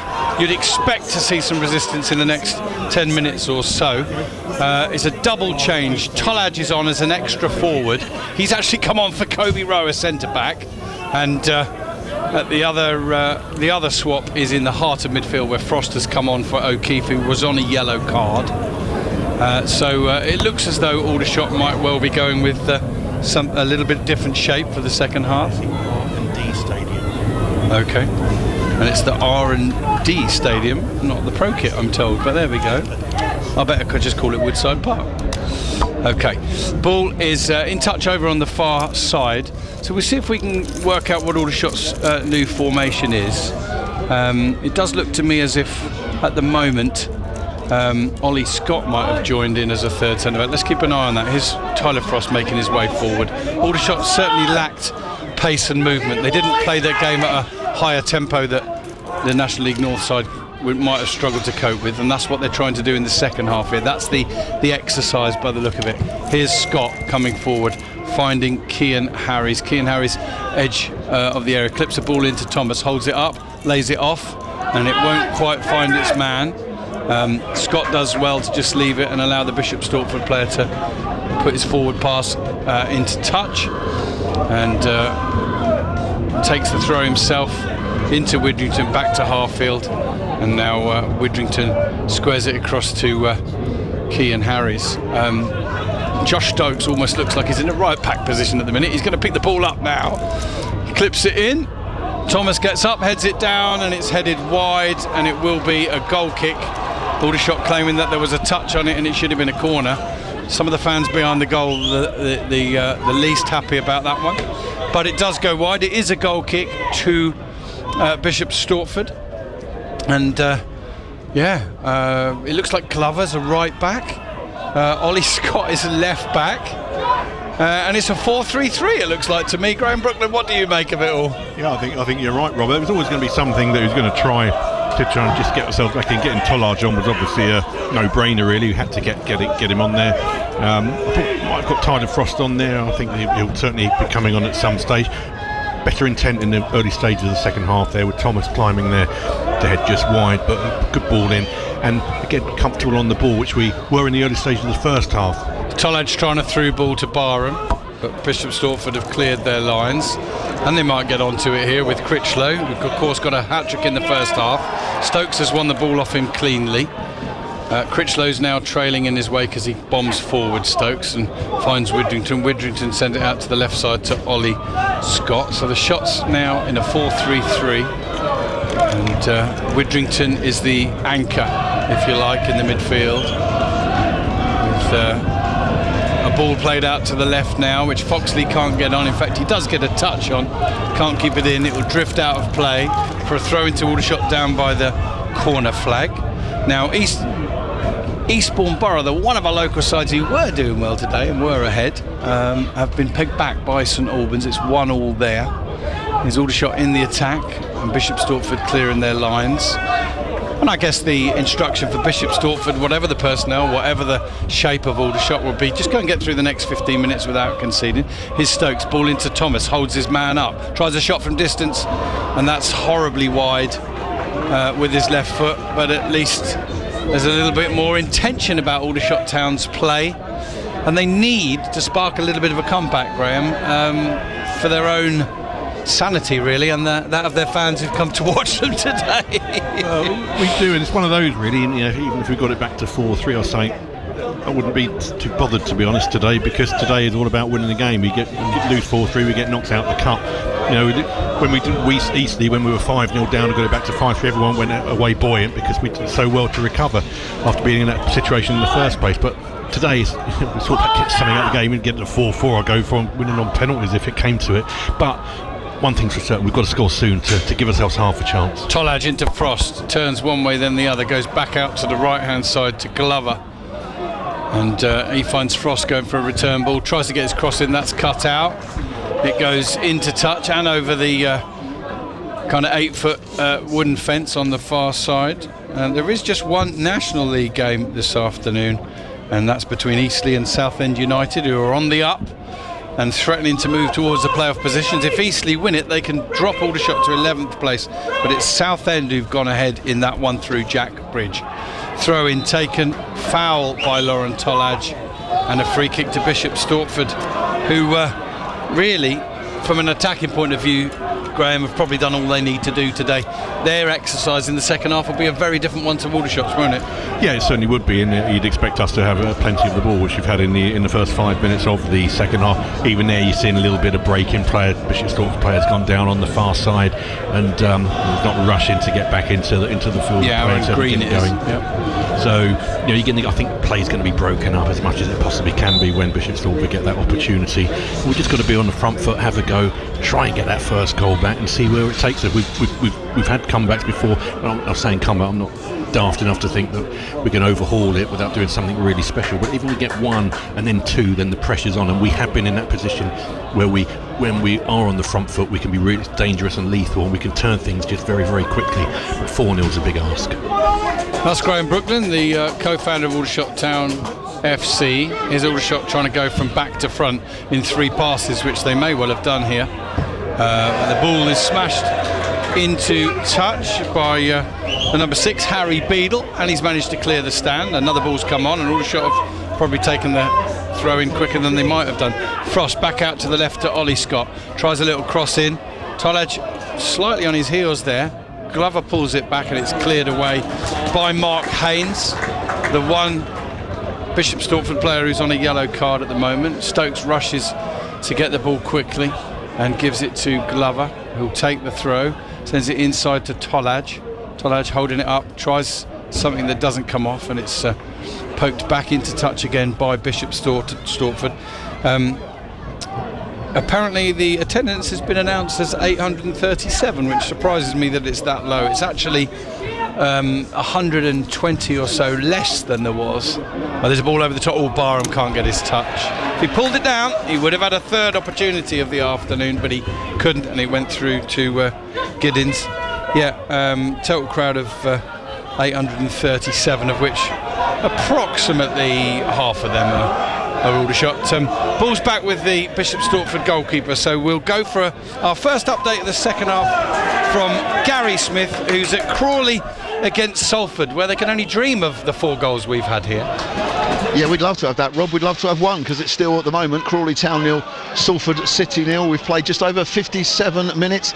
It's been a little bit more even, Stephen, in the opening exchanges in this first half, as Corey Dyers hammered one against Matt Smith, gets away with it as Ransom completes the clearance. Crawley did have an opportunity a few moments ago from a free kick that was played into the area, but they couldn't really make anything of it. Campbell had a shot that went just up and over the top as well. It is a little bit more even, as I say, but Salford still looking very, very threatening when they break forward. But we are still goalless. Crawley 0, Salford 0. Thank you very much, Gary Smith at Crawley, where it's still goalless between Crawley and Salford. Here's Ollie Scott in possession. 2 lunges have failed to take the ball off him. He finds Widrington, who plays it forward, slips as he does. Tolaj picks the ball up, can't quite control it. Stokes exchanges passes with Tolaj. Aldershot been given a free kick anyway. Stokes just decides to keep possession and just send it straight on to Glover, and now he gives it back to Stokes again, and Stokes skips inside now. Touch to Tolaj, tries to get it under control and make room for a shot on his left foot, but he gets the ball caught under his feet, as happened a couple of times already. Bishop Stortford with big appeals for a handball against Kean Harries, not given by the referee. Harries comes further forward. Thomas misses his touch this time. You can see the intent there for shots as Widrington goes back to Van Stappershoef, but the intent's there at the minute, but not the quality yet, Graham. No, not at all. I didn't realise that Frost was actually on there, which was a good one. I was on coffee duty there, Robert, half time to get the coffee. So having Tyler Frost on is Frost and Tolaj. Really, really pleased to see him on there, and you can even see there with he's got that energy that we were so sadly lacking in the middle of the park in the first half. So that's a bonus. Yeah, but plenty of the ball, need to be making it plenty of chances. Here's Frost pinging the ball out to the left-hand side to Harfield. Aldershot certainly livelier in possession this time. There's Thomas trying to ball around the corner for Harfield, and Beadle comes across and smashes it into touch. It's notable when Bishop Stortford have put the balls into touch in this half, they haven't just popped them across the line, they've smashed them out the ground whenever they can. That's clearly something that's been discussed. Referees seen that the Bishop Stortford goalkeeper sat down in his own penalty area and requires treatment. And it's not for me to be cynical about that, but it might be time for us to take another visit to Bernard Chizzy, who's up at Macclesfield, where another shock is on the cards. Because when we last heard, thanks to that followed up penalty, Bernard, it was 2-0 to Macclesfield against Dorking. Any change?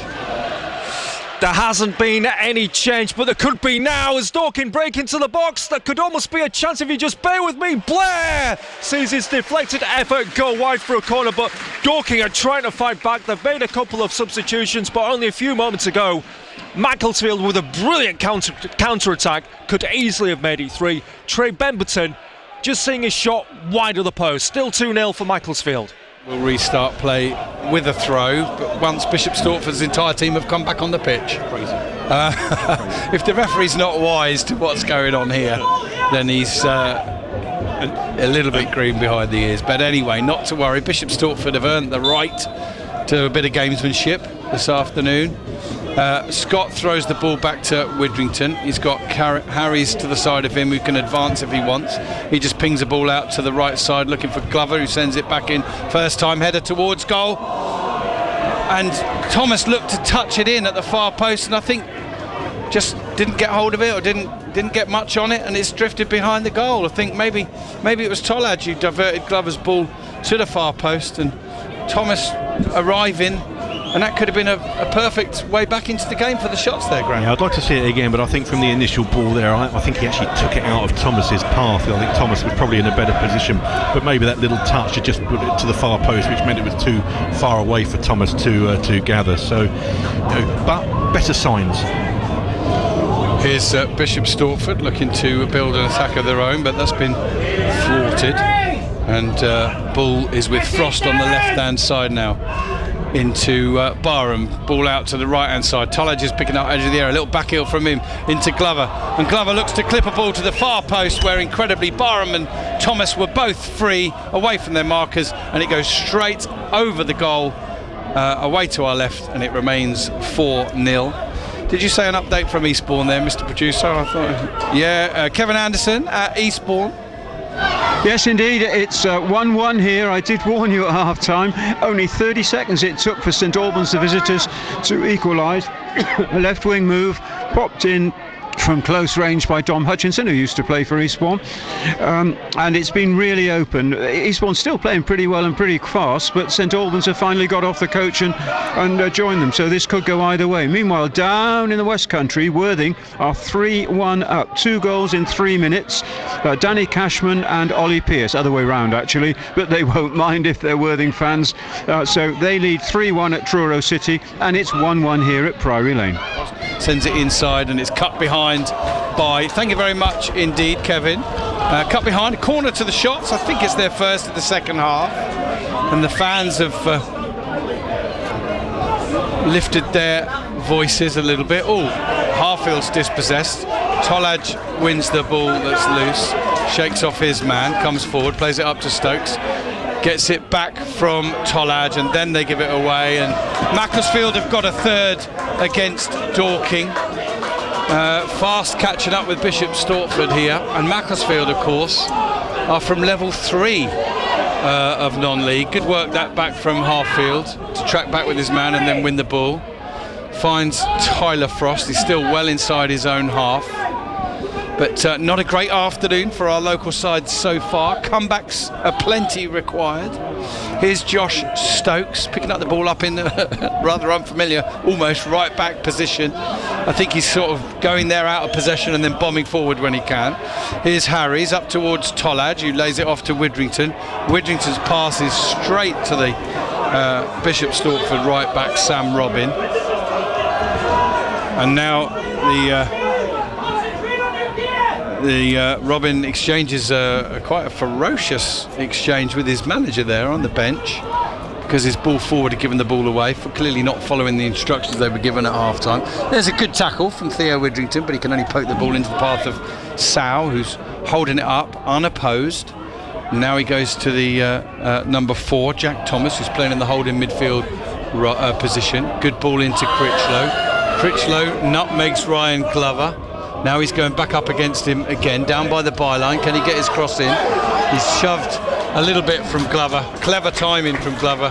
Just propelled Critchlow on. And he overran the ball.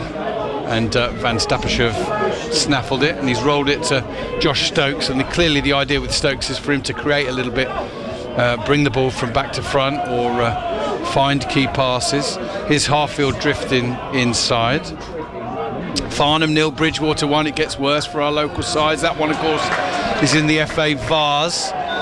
Stokes has fouled Sow here, and he might do well to get away without a yellow card, because it was quite cynical, wasn't it, Graham? Just bringing you in.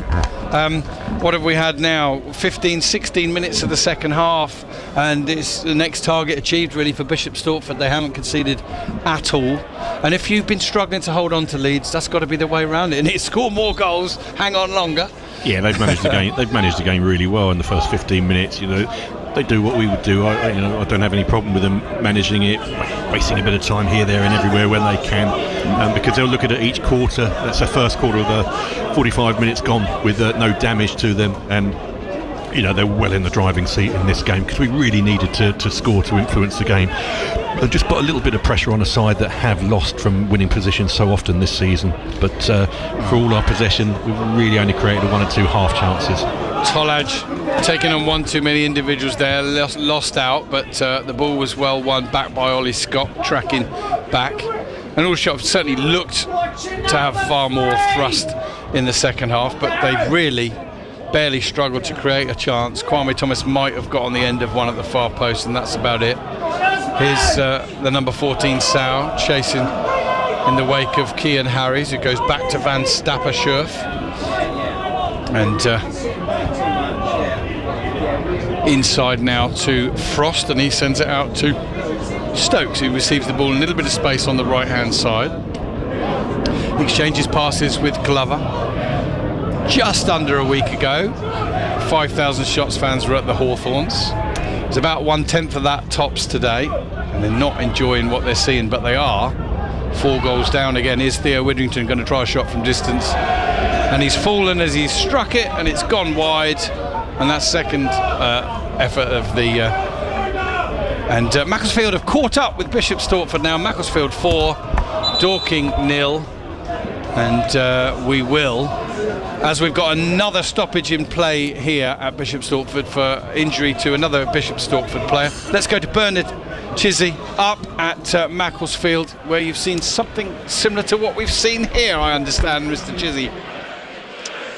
Yes, it's a really sad state of affairs for Dorking Wanderers, now losing by 4 goals to 0, so they've conceded another 2 goals since half-time, and Macclesfield breaking forward again on the counter-attack. So goals from Olo Labi, just drilling the ball in past Mail, who did quite well actually to get his hand to the ball, couldn't stop it going over the line. And then just a few moments ago, Paul Dawson with a wonderful downward header from a Rooney corner beyond Mail. So that makes it 4-0, and the way it's going at the moment, even though Dorking have tried to make a game of this in the second half, it's well and truly beyond them now, and I'm afraid that's going to end a potential run to Wembley, at least for another season. They trail by 4 goals to 0.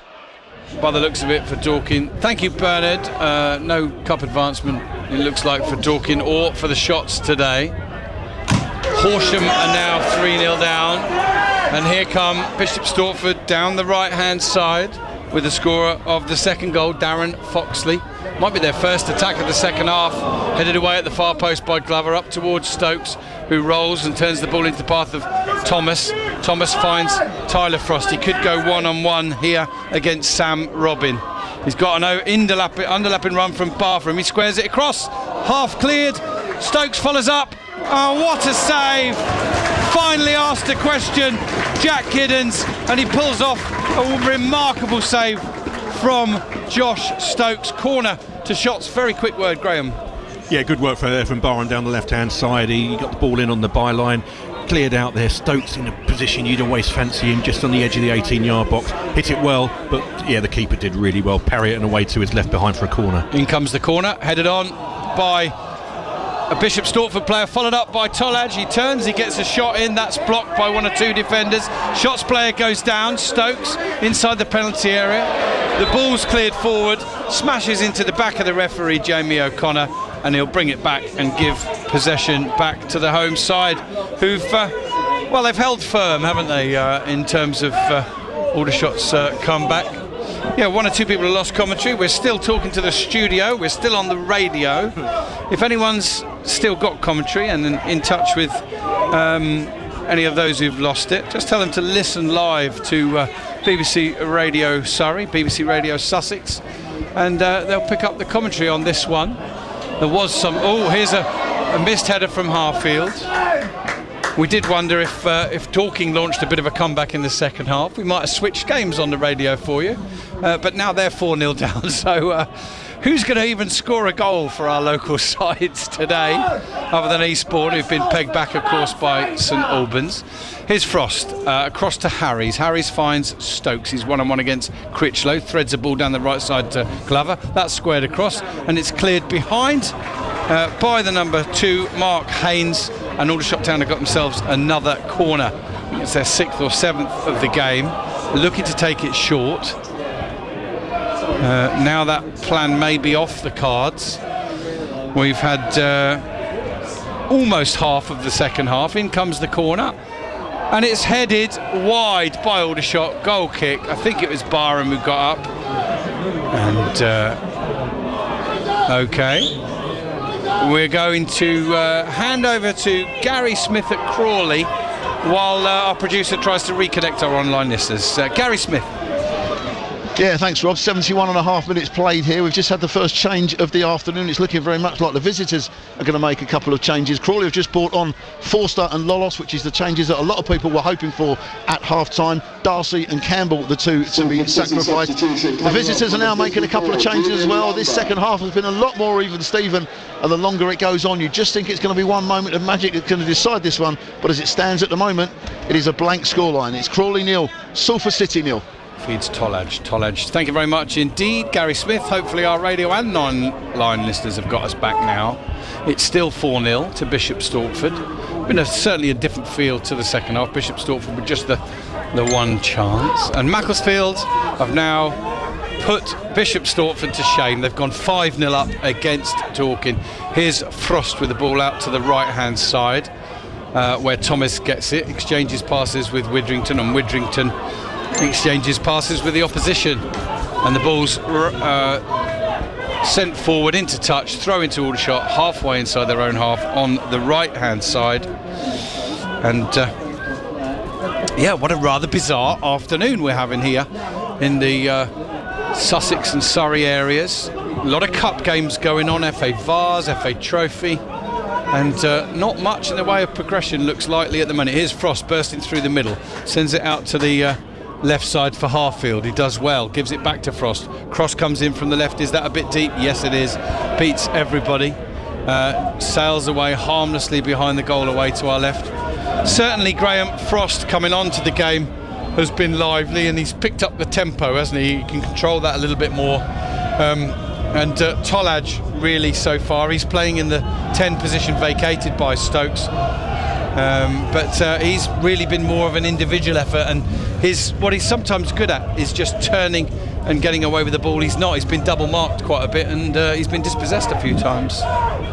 Yeah, he certainly has, and probably not been very effective, unfortunately, in the first half of the second half so far. And again, when you're in a situation where you've got to be precise, you've got to have that precision when you get the opportunities to try and find something to get yourself back in the game. We've just not quite shown that. Couple of good work from Frost, winning the ball on the edge of the area, goes down. Free kick just outside the penalty area. Aldershot take it quick to Stokes. The referee says no, I want to mark it, and I want you to get going again. If you think that Bishop Stortford 4, Aldershot Town 0 is a shock, if you think that Macclesfield 5, Dorking 0 is a shock, how about this one? Welling from the National League South are beating Chesterfield, the National League leaders. So free kick to the Shots. Can they finally breach this Bishop Stortford defence? We'll get an update from Horsham after this free kick. Harfield's there. Frost is there, just outside the penalty area. Frost sends it into the far post. Oh, and it's an incredible save, and then it's headed off the line. That's a quite incredible save. I think it was Glover who might have had the effort. I'll just get that confirmed in a minute. But two brilliant saves from Jack Giddens when asked questions. I don't think Glover could have done any more. Ball back in from Harfield, and Barham falls over, and Bishop Stortford will look to clear their lines, which reminds me that we're going to go to Bob Patworth, who is at Horsham against Peterborough Sports. When we last went there, it was 2-0 to Sports. How's it going now, Bob? Thanks, Rob. Yeah, lots of goals this afternoon, aren't there? But unfortunately, none of them have been scored by our local sides, and it gets worse for Horsham because they're now 3-0 down. Mark Jones has scored his hat-trick for the visitors this afternoon. It came in the 66th minute. A good cross from the left by Senby Ferris found Jones, and he quite delicately managed to slice the ball through the Horsham defence to pretty much put this game to bed as far as the West Sussex side is concerned. So with the time running out, it certainly looks as though it's going to be Peterborough Sports that are going to be the happier come the 90 minutes. Update is Horsham 0, Peterborough Sports 3. Into touch. Thank you very much indeed, Bob Patworth. Throw into Bishop Stortford here, and we have had now 26.5 minutes of the second half, and Aldershot have been much better but have not scored. That's largely down to Jack Giddens, who has made a couple of brilliant saves from Stokes and Glover. I would don't think I'd be exaggerating to say that 9 times out of 10 both those efforts would have beaten a goalkeeper, but they were stunning reaction saves. Meanwhile, the home side have forced themselves a corner now here, and a corner then to the home side. Oh, Van Stappershoef doesn't gather it cleanly at the far post, and luckily for him it falls to an Aldershot Town player. And now Tolaj is in a foot race with a couple of the Bishop Stortford defenders. Giddins clears through the ball, and that should just about find touch on the far side. No, it doesn't, but Aldershot have picked it up through Stokes. He's being held, but he keeps possession anyway. Goes back to Widrington and Harries, and Harries feeds Ollie Harfield, who's playing on the left side of a 2-man centre-back team at the moment. Ollie Scott's the left back. I think Stokes and Glover are taking it in turns to be the right back. Here is Stokes down by the corner flag on the right hand side, 1-on-1 against his man. Can he get past him? He skips past him, squares it across, half cleared, and finally Aldershot bundle the ball over the line, and it is Lauren Tolaj with his 16th goal of the season. And finally a little bit of doubt, a tiny little modicum of doubt maybe appearing in the heads of the Bishop Stortford players, but they do only have about 18 minutes left. Graham Brookland 4-1. Yeah, to be fair, I think over the last 10-15 minutes we've had the bulk of the play. It's a goal that we deserved. Tolaj there putting it into the corner of the net, low into the corner, keeper beaten, no chance whatsoever. Got to now capitalise. We need another one in the next 5 minutes, and then all of a sudden there will be alarm bells from Bishop Stortford because of the situation, as you alluded to earlier on. 20 odd points they've lost from being in front to losing matches, as they did on the other night, on Tuesday night against South Shields as well. It's a big ask, of course it is, but we've got to cling on to something. We've got a goal, now we need another one rapid. Yeah, and Lauren Tolaj forges ahead of Josh Stokes again in the goal scoring stakes for Aldershot Town this season. He moves to 16. There's Stokes trying a through ball, which has been well cut out by Aaron Green. This is a good game today for Bishop Stortford. Now he's just motored past the ball into the area, and it's that man Critchlow, and he scores again, his 4th goal of the game. And Bishop Stortford have restored their 4-goal lead with a simple counter-attack, and Kane Critchlow is having the game of his life, his 4th goal. Bishop Stortford's 5th goal, 5-1, Graham Brookland. Yeah, that could well be it, Rob.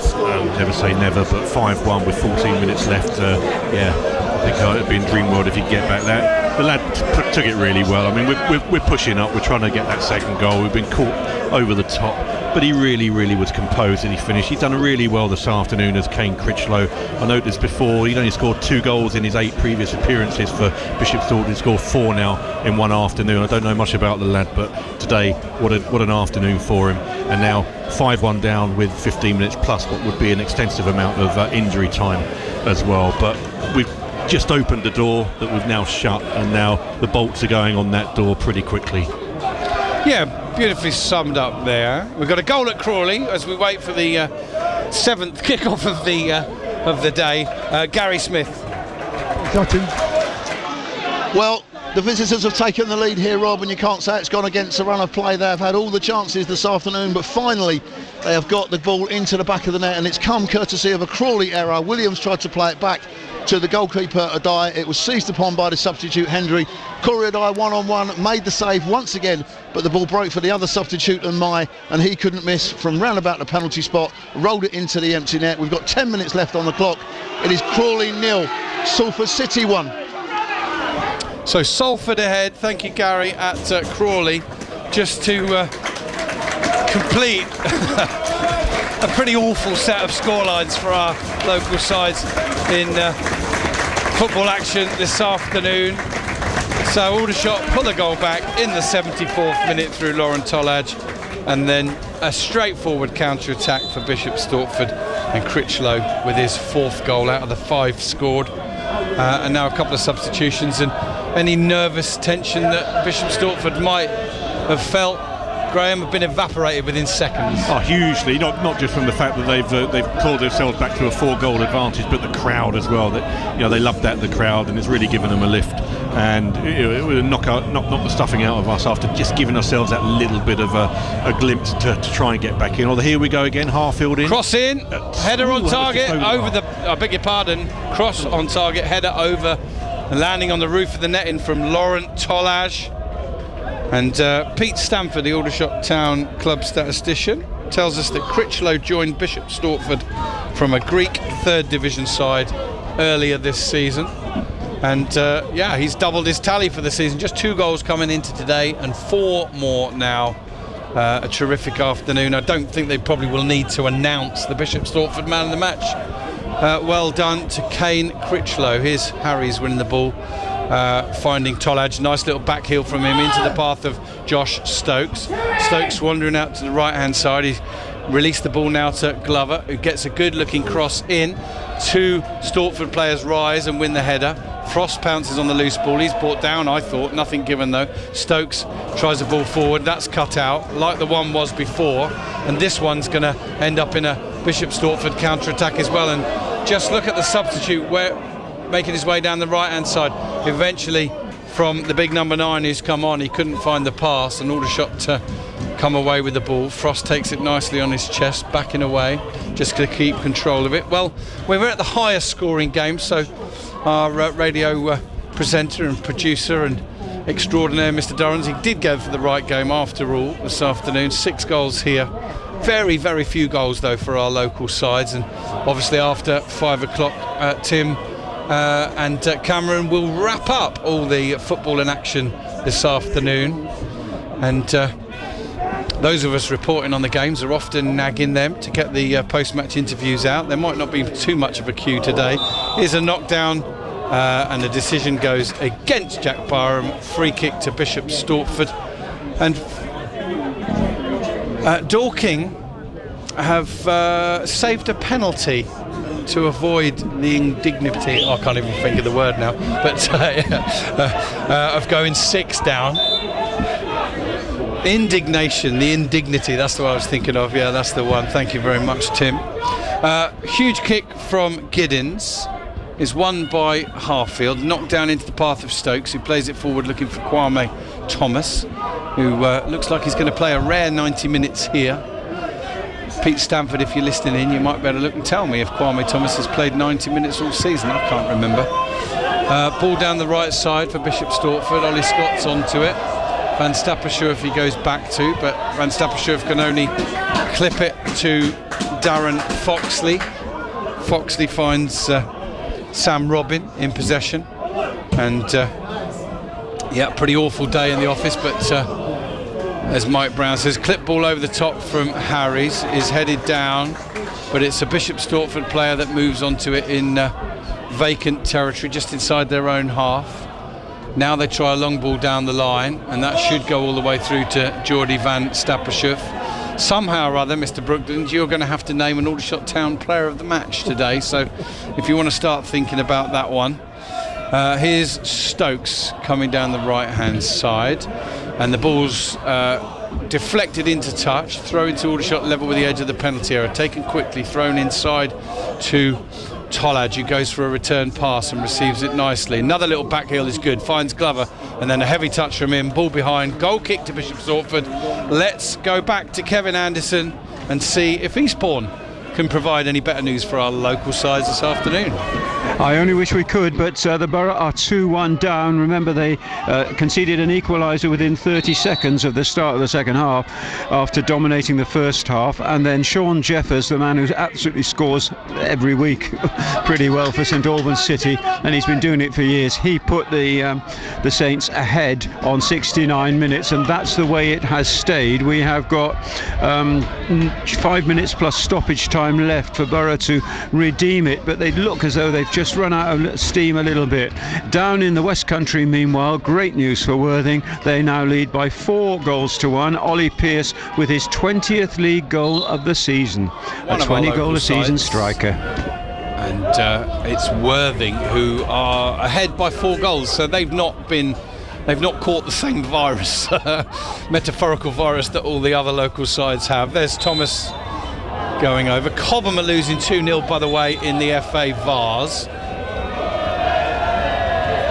And still Farnham 0, Bridgewater 1, as Harry Beadle is shown a yellow card for that foul, which has led to a free kick probably 28 yards out, almost level with the left-hand side of the penalty area. Harfield and Frost are there. It's a pretty high defensive line from Bishop Stortford.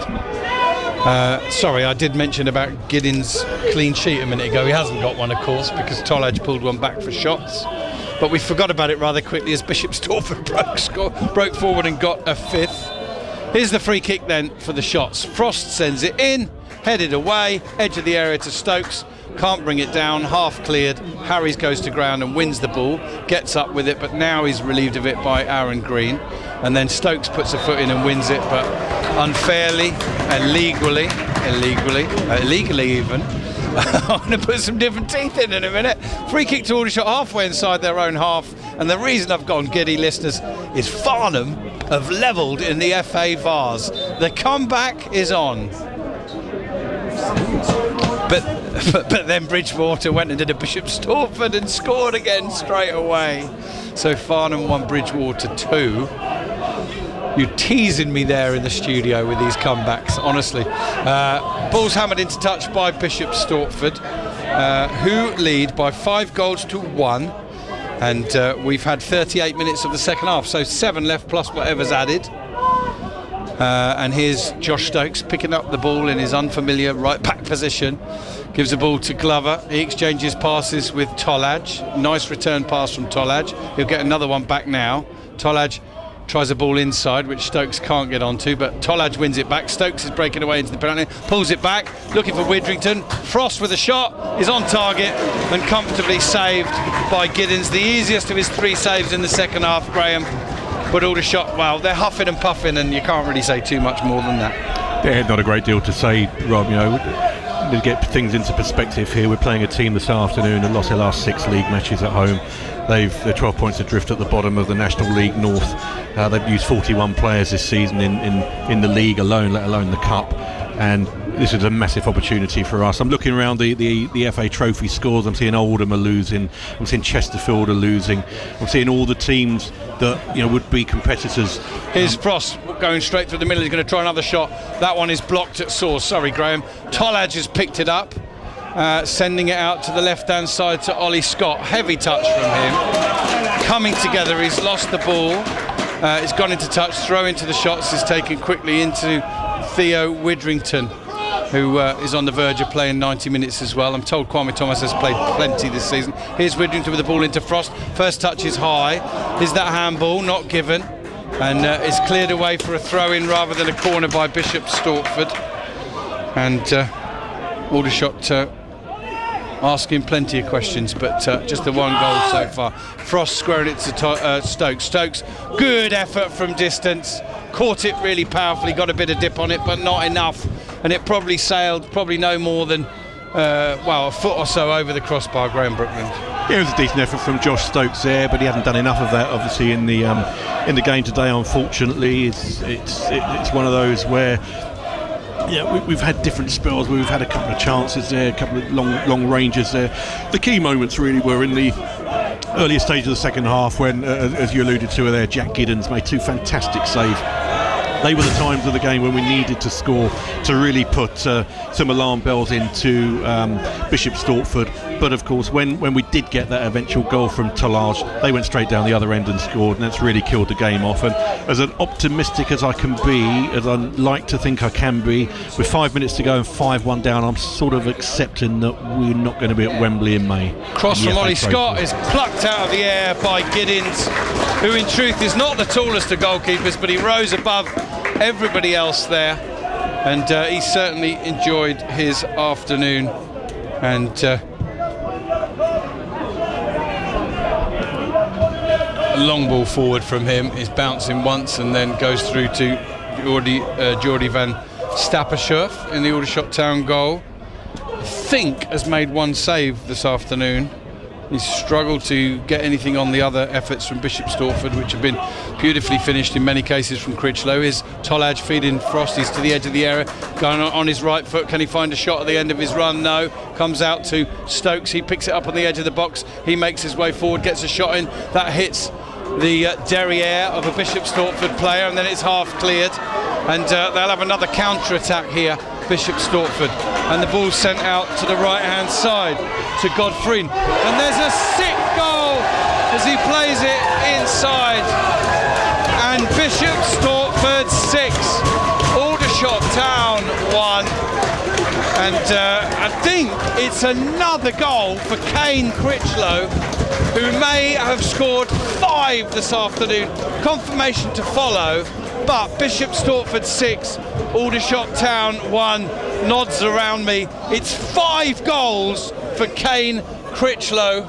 I can't even do the maths now on how much he's advanced his tally for the season, Graham Brookman, but he's gone from 2 to 7. Gone from 2 to 7, Rob, and again a great finish, fine finish, but yeah, this is an embarrassment. Let's not beat about the bush, it's a total embarrassment.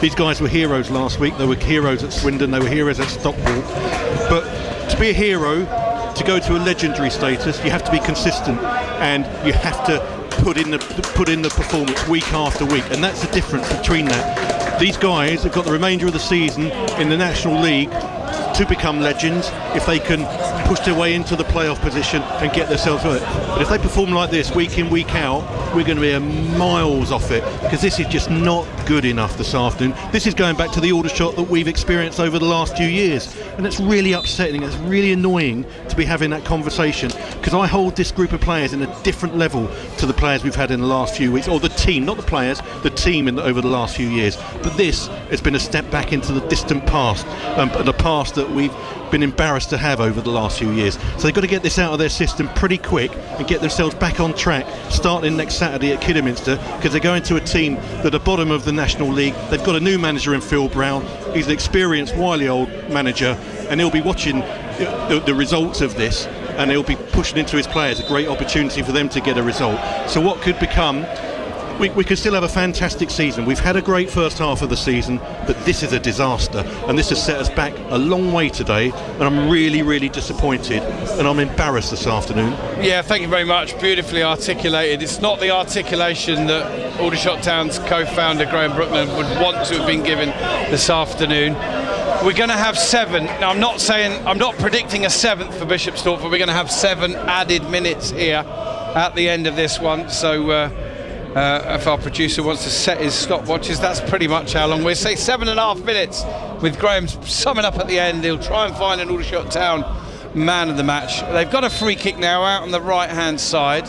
Here's Glover. It's very deep, it's over everybody, and it'll just be kept in, will it? It was kept in by Ollie Harfield, but then he stumbled over, and ironic jeers and laughter from the home side, from whom another player's now gone down feeling a little bit of cramp. No surprise with that one. What a day it's been for Bishop Stortford. They've got an awful lot of work to do in their National League North campaign if they're going to stay up, but they are going to advance in the FA Trophy. They've now knocked out St Albans, Ebbsfleet and Aldershot Town. It just remains to be seen by what scoreline. We're in 7 added minutes. They'll be hooked to the draw on Monday afternoon on TalkSport 2. And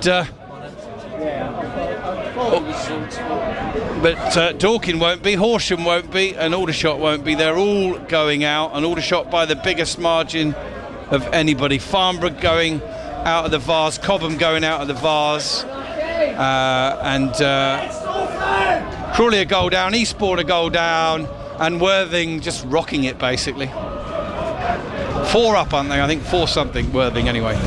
4-1, yeah. Here's Aldershot coming forward. Ball knocked down to Theo Widrington, who finds Harfield. He's going to try a cross here, and that's headed away by Bishop Stortford, only as far as Ryan Glover. Glover finds Stokes, who easily could have scored today, but for a brilliant save. Going on for chasing the ball for a 1-2 now, and it's just gone behind the goal for a goal kick. Giddins was going to smother it and then left it. And even given that past, even given some of the embarrassing cup results Aldershot have been involved in, I'm going to put it to you, Graham. Is this, with the greatest respect to Bishop Stortford, by the way, is this the most embarrassing cup defeat you can remember? It's on a par with Shortwood, isn't it? I know they were a lower level, but there's been some stinkers, hasn't there? Yeah, we've had Shortwood, we had Burgess Hill, if you remember, a few years ago in the trophy. But I think in the scheme of things, when you look at we're playing a team in the level below 12 points at the bottom, 12 points off safety at the bottom of the table, lost their last 6 home matches, and in a club that are really struggled against a team that have been buoyant this year, the great FA Cup run we've had, doing well in the league, in the playoffs, scored lots of goals for fun, all of that kind of stuff. When you look at it in that context, in terms of that, this is as bad as it comes, because this is certainly in terms of a scoreline anyway. It is, and in some of those games in previous years, we didn't play a strong sort of, obviously they lost 7-0 at Bedford once with a youth team, but we took the competition seriously. We only made 2 changes from West Brom, so that's the intent of what we had in the competition. But wow, I wasn't expecting to have this kind of conversation at 4:45 today. Here's Kean Harries under pressure from the big number 9, the substitute. Crawley have lost 1-0 at home to Salford. Farnham are out of the FA Vase. Aldershot Town will very shortly be out. In about 4 minutes' time, they'll be out of the FA Trophy. They are currently losing 6-1 here. Ryan Glover's just received a simple pass on the right touchline from Josh Stokes, and I think his mind had propelled to what he was going to do going forward, because he didn't take the ball properly. It's just drifted under his foot and gone into touch, and it's probably one of the biggest humblings that I can ever recall a team having after the highs of West Brom last week. Massive chance for Jack Barham in the 5th minute, where all he had to do was dink the keeper, who did really well to come off his line quickly and get something on it. And then Bishop Stortford went down the other end and took the lead in the 6th minute, and they've not looked back from there. Kane Critchlow with 5 goals. Horsham, we said they were going out at home to Peterborough Sports. That's ended 3-0 to Peterborough Sports, who in fairness have been pretty good form of late in the National League North Division. And Eastbourne Borough have lost 2-1 against St Albans.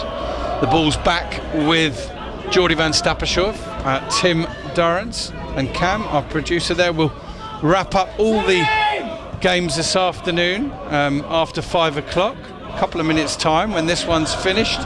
Aldershot still huffing and puffing, hoping for maybe a second goal of their own. Harries lifts the ball forward, and one winner out of all the Surrey and Sussex sides this afternoon, that is Worthing. They have won.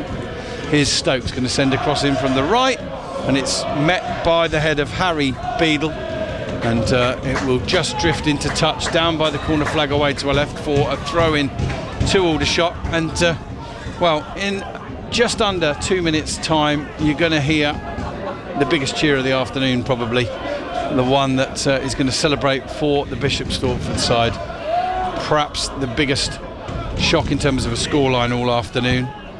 Oldham are also out of the FA Trophy. Chesterfield being beaten by Welling. Unbelievable, but true. Stokes out to the right-hand side. Finds Glover. Glover finds Tolaj. He tries to turn, and he's dispossessed, turning onto his left foot. Harries chases the ball. He'll find Ollie Scott. Can Aldershot at the very least, slim pickings I know, but score in the final seconds as they did at West Brom. Here's Ollie Scott's going to send a cross in. Thomas jumps. Half cleared as far as Frost. Frost plays it back to Theo Widrington, who is indeed going to play 90 minutes this afternoon. Well, he's played beyond that already, to be fair, with the added time. There's good control from Barham, skipping to the edge of the penalty area, finding Theo Widrington, who gives it back to him now. Barham will send it out to Stokes. First touch wasn't great, so it'll probably be a cross rather than a shot on goal. He just drops it out to Glover, goes for the return, sends it in, deflected behind. Aldershot will have a corner in the dying seconds. There's about 30 of them, plus whatever referee Jamie O'Connor decides to add on. It's a complete and utter humbling for the Shots this afternoon, not just out of the FA Trophy, but absolutely bulldozed out of it by Bishop Stortford. Bottom of the National League North, but flying today. 6-1 up, corner to the Shots, headed away by the number 2 Haynes, only as far as Glover.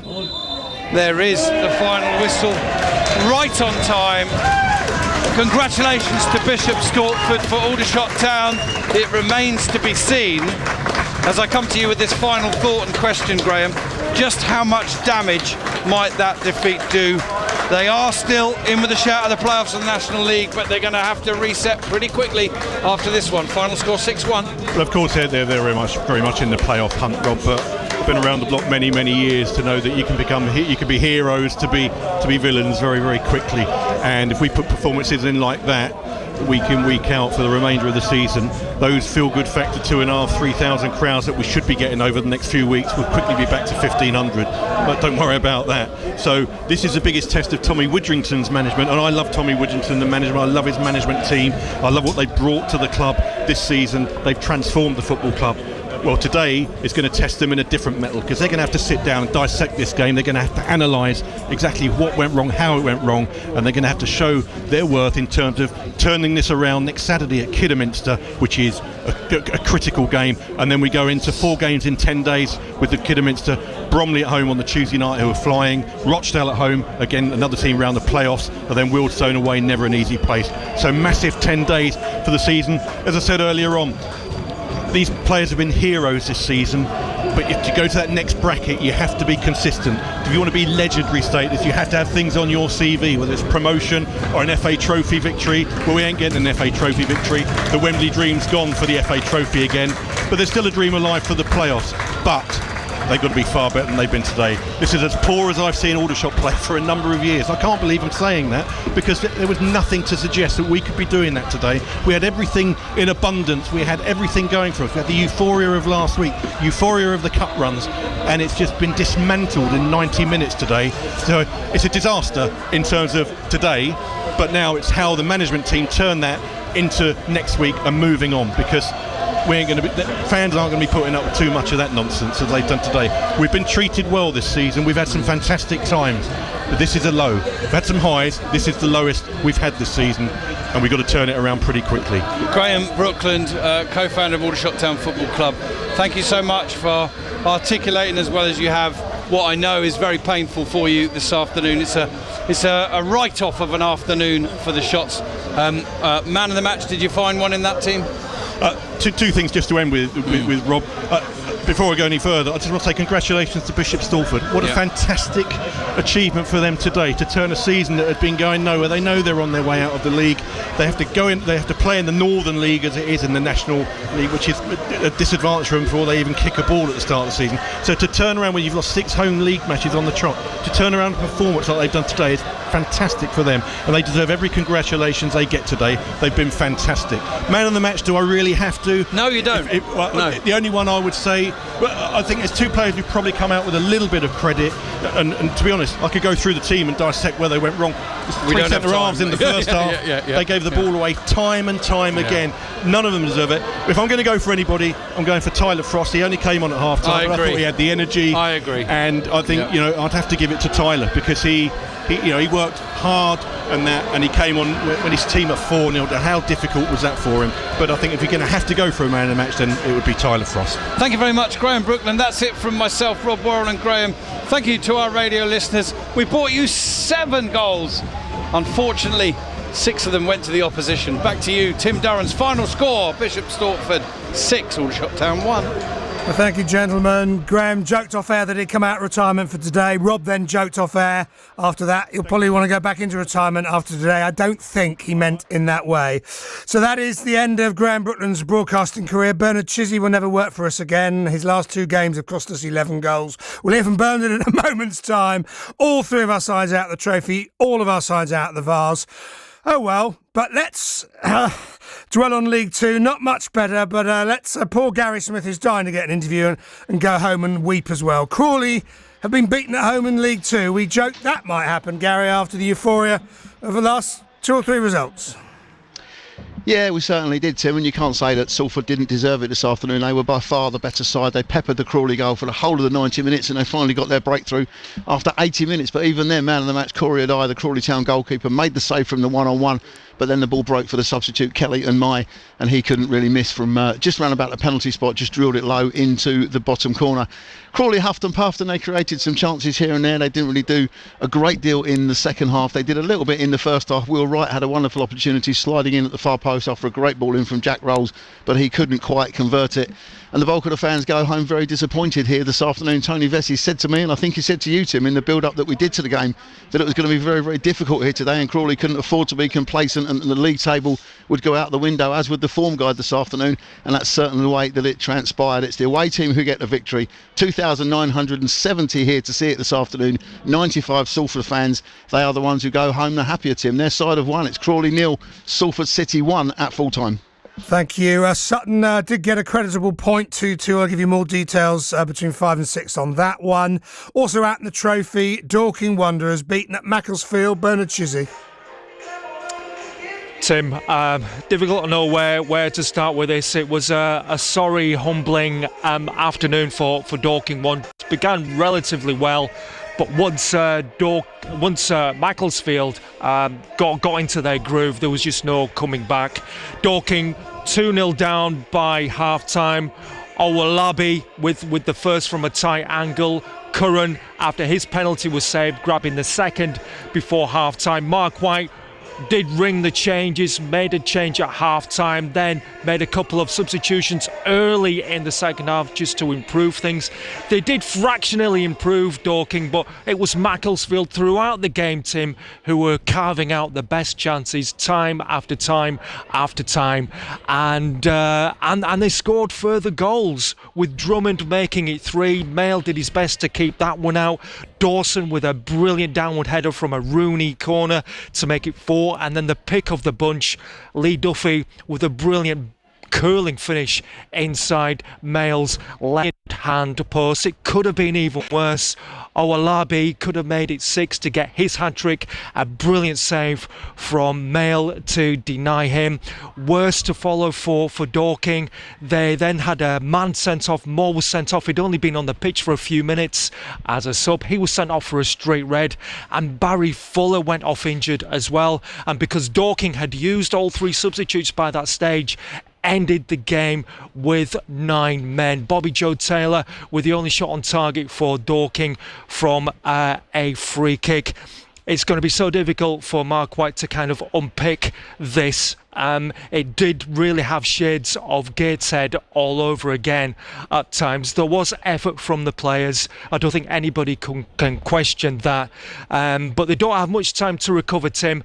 They've got a very important game away from home on Tuesday night at York. And Mark, already with his depleted squad, will be wondering how he can get his players through this. Bernard, thank you. And by the way, no, Bernard isn't sacked. He'll be at York on Tuesday night. Full live commentary on the internet, as we will have with our other game in the National League. But back to the trophy. Horsham out as well. Bob Patworth, our man, at the Camping World Stadium. Thanks, Tim. Well, yes, it's ended Horsham 0, Peterborough Sports 3. A hat-trick this afternoon from Mark Jones has ended Horsham's march to the arch. The striker opened his account with 2 goals in as many minutes just before the break. The first came when Fryatt's header was half saved by Horsham keeper Carey, but Jones reacted the quickest to score from a close range. 1 became 2 soon after when Jordan Nicholson's long-range effort rattled the crossbar, but that man Jones was there again to score thanks to an unselfish assist from Sembi Ferris. He completed his hat-trick in the 66th minute when a cross from the right from Sembi Ferris found Jones to sweep it past the Horsham defence and put the game out of reach. The first half wasn't a one-sided affair, though. The hosts nearly scored in the 10th minute when Rhys Miles-Meekham's audacious shot from 25 yards out beat the visiting keeper, only to be denied by the crossbar. The hosts did find the back of the net, though, a few minutes later. Hot shot Jack Mazzone was what goal was disallowed for being offside. Despite the 3-goal deficit, Horsham really got a late consolation, but Meekham's and Harding's efforts were blocked on the line. For now, it's time for Horsham to fully focus on the league and strive for a playoff place in the Isthmian Premier. It's ended Horsham 0, Peterborough Sports 3. Bob, thanks for your work today. Reaction to come, potentially for some of our sides. Some might not want to talk. Farnham Town, sadly, out of the Vase. Delighted to say Frankie Hobbs has joined us from the Memorial Ground. Disappointment, Frankie, today? Yeah, Farnham Town will be, disappointed. They didn't really show up today. Few injuries, but there's no excuse really. Bridgewater came with a game plan and played very well.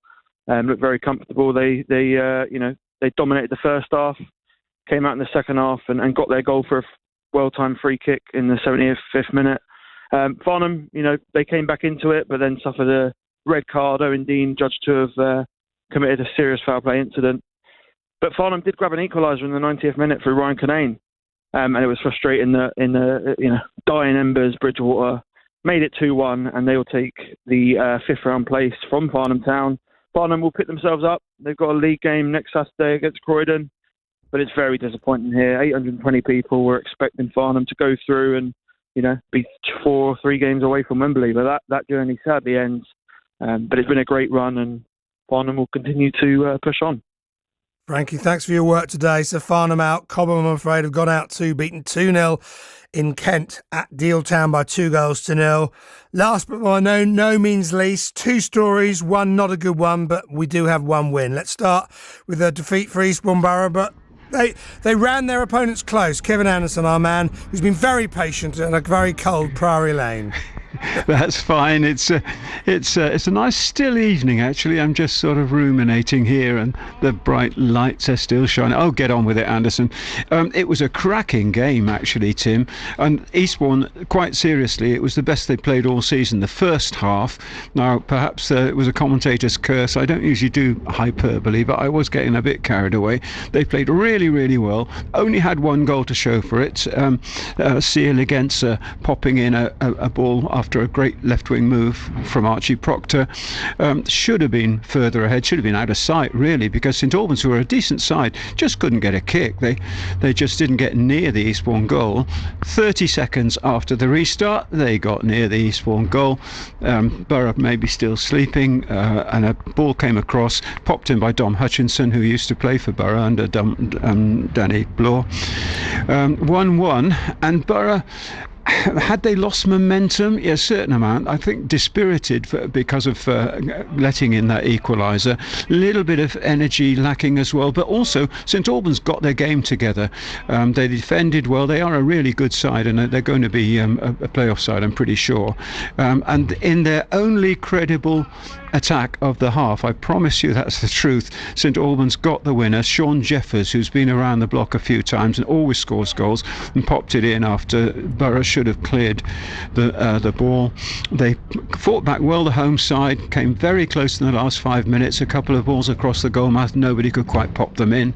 But it's not so much about the spirit, it's about the points, and Borough have let another 3-point slip, and they'll just have to start again. As far as Worthing go, wow, they are on a roll. They're doing really well. They went a goal behind at Truro after that long journey, remember, got the equaliser right on half-time, Danny Cashman, and then in the second half they made it safe with 3 goals, another one from Cashman and 2 from that man Ollie Pearce, who's gone past the 20 mark for the season. Great stuff for the Rebels. Well done to you. If you're a Rebels supporter now driving back, at least you've got the points in the bag. It's been fun in its funny old way, Tim, this afternoon. Great stuff from Kevin. Thank you very much indeed. And Worthing goes second tonight. Obviously some sides in FA Trophy action today, but Worthing are second tonight. Eastbourne Borough stay 4th bottom and 6 points adrift for trouble. We'll look at all the tables, have all the stories for you in a moment's time, but let's pause before Cameron's Sports Bulletin with a little bit of Madonna. This is Saturday Sport, all the headlines on the way, full Sports Bulletin and what's happening elsewhere in the country and the world. Remember at 6, Leah Ulf between 6 and 8 with BBC Upload, and then between 8 and 10, Melita and the team with BBC introducing the best unsigned bands from our patch. All the reaction from the big match. This is the final whistle.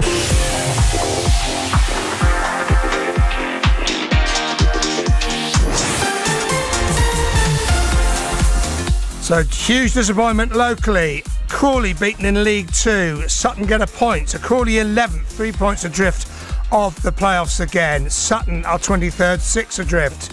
In the trophy, Aldershot, Dorking and Horsham all crash out. 6-1 Aldershot, 5-0 Dorking are beaten, Horsham are beaten 3-0. Farnham go out of the Vars, so do Cobham. In the National League South, defeat for Eastbourne Borough despite leading at home to St Albans, but one good story, a 4-1 win for Worthing. They're second now in National League South. With the other sporting stories elsewhere, here's Cameron Anderson-Jones. Thank you very much, Tim. In the Premier League, Chelsea won 1-0 at home to Fulham this afternoon thanks to a penalty scored by Cole Palmer. Maurizio Pochettino's side have now won their last 4 home games in the league. Newcastle United welcome champions Manchester City to St James's Park this evening, a 5:30 kickoff, so 10 minutes away in that one. City are 4th place in the league table, and Newcastle manager Eddie Howe gave his thoughts on Pep Guardiola's side. The last few seasons, they've sort of been in a similar pattern really, where they've just timed their run. And then the second half of the season, they've been very, very difficult to play against once they have that momentum and that target to go for. So I think they've got the best manager in the world. In tennis, the Australian Open starts in the early hours of tomorrow morning, but the British number 1 Cameron Norrie says he's still concerned about his wrist injury. He's the only Brit who has been seeded for the first Grand Slam of the season. Novak Djokovic is also competing and looking to win the Grand Slam for the 11th time, and the world number 1 has only asked... and the number 1 has been asked who he thinks will be the most difficult opponent in the next fortnight. Myself, always first, and then of course all the other best players in the world. I mean, any player is here with, I'm sure, intention to achieve the dream of winning a Grand Slam. Some players are obviously more expected to go further than some others, but it's a 128 draw, it's a Grand Slam. We know what Grand Slam represent for our sport. In golf, England's Tommy Fleetwood leads Rory McIlroy by 1 shot after firing an 8 under par 63 in the 3rd round of the Dubai International on Saturday. Ronnie Sullivan now, and he's through to the final of the Masters snooker at London's Alexandra Palace. The 7-time champion beat Sean Murphy by 6 frames to 2. So was he pleased with his performance? It was alright, yeah, it was alright, nothing special. Closed it out well though? If you say so. Take your word for it. Just having a sort of a bit of a break now before the final, help winning in the afternoon? I haven't got a clue, mate. Can't answer that question. You were the youngest winner of the Masters, you could now be the oldest. How much do those records mean to you? Don't mean nothing to me really, to be honest with you. I'm not interested. That's it, yeah, don't interest me at all. When you're playing in big finals, do you want to savour these moments now? Not really, it's just a day out for me, you know what I mean? It's sort of like, that's how I look at when I'm playing, it's just a day out. I don't look at it like, oh, you know, I'm trying to do this, do that. I just think, what else would I be doing, you know? What else would you be doing? Exactly, that's what I'm saying, out on my bike, going gym, running, cooking. Gets a bit boring after a while, so sometimes it's good to break it up with a bit of snooker. You have talked about, you know, the possibility of, 888 and all the Triple Crown events. Yeah, can you stop mentioning that? Because I wish I wouldn't have even mentioned that, because that's not even my aim, to be honest with you, so sack that one, please. The aim is just to go out and enjoy it, and if you win, you win. I don't have an aim. If I win, great. If I don't care. Next talk next week. Ronnie O'Sullivan sounding very, very happy there. In motorsport then, Formula E returns for another season this weekend, and Neon McLaren driver Jake Dennis will start 6th ahead of the E-Prix after progressing into the duels in qualifying, although it was a tough session for Sam Bird, who was outside of the top 10. Pascal Wehrlein claimed pole position for Porsche, and the first E-Prix of the season gets underway at 8 p.m. That's all from me, Tim, with your latest sporting headlines. Surely McLaren have got to win. Fingers crossed. We've got to have a winner today. Great stuff, Cameron. Thank you very much indeed. We're talking of winners. Will we have a winner in the FA Cup tomorrow? Albion women off to the lowest ranked side. You'd think they'd win, but we thought that today. Coming up next, we'll talk some Albion women. BBC Radio Surrey. Powerful track. Vampire from Olivia Rodrigo.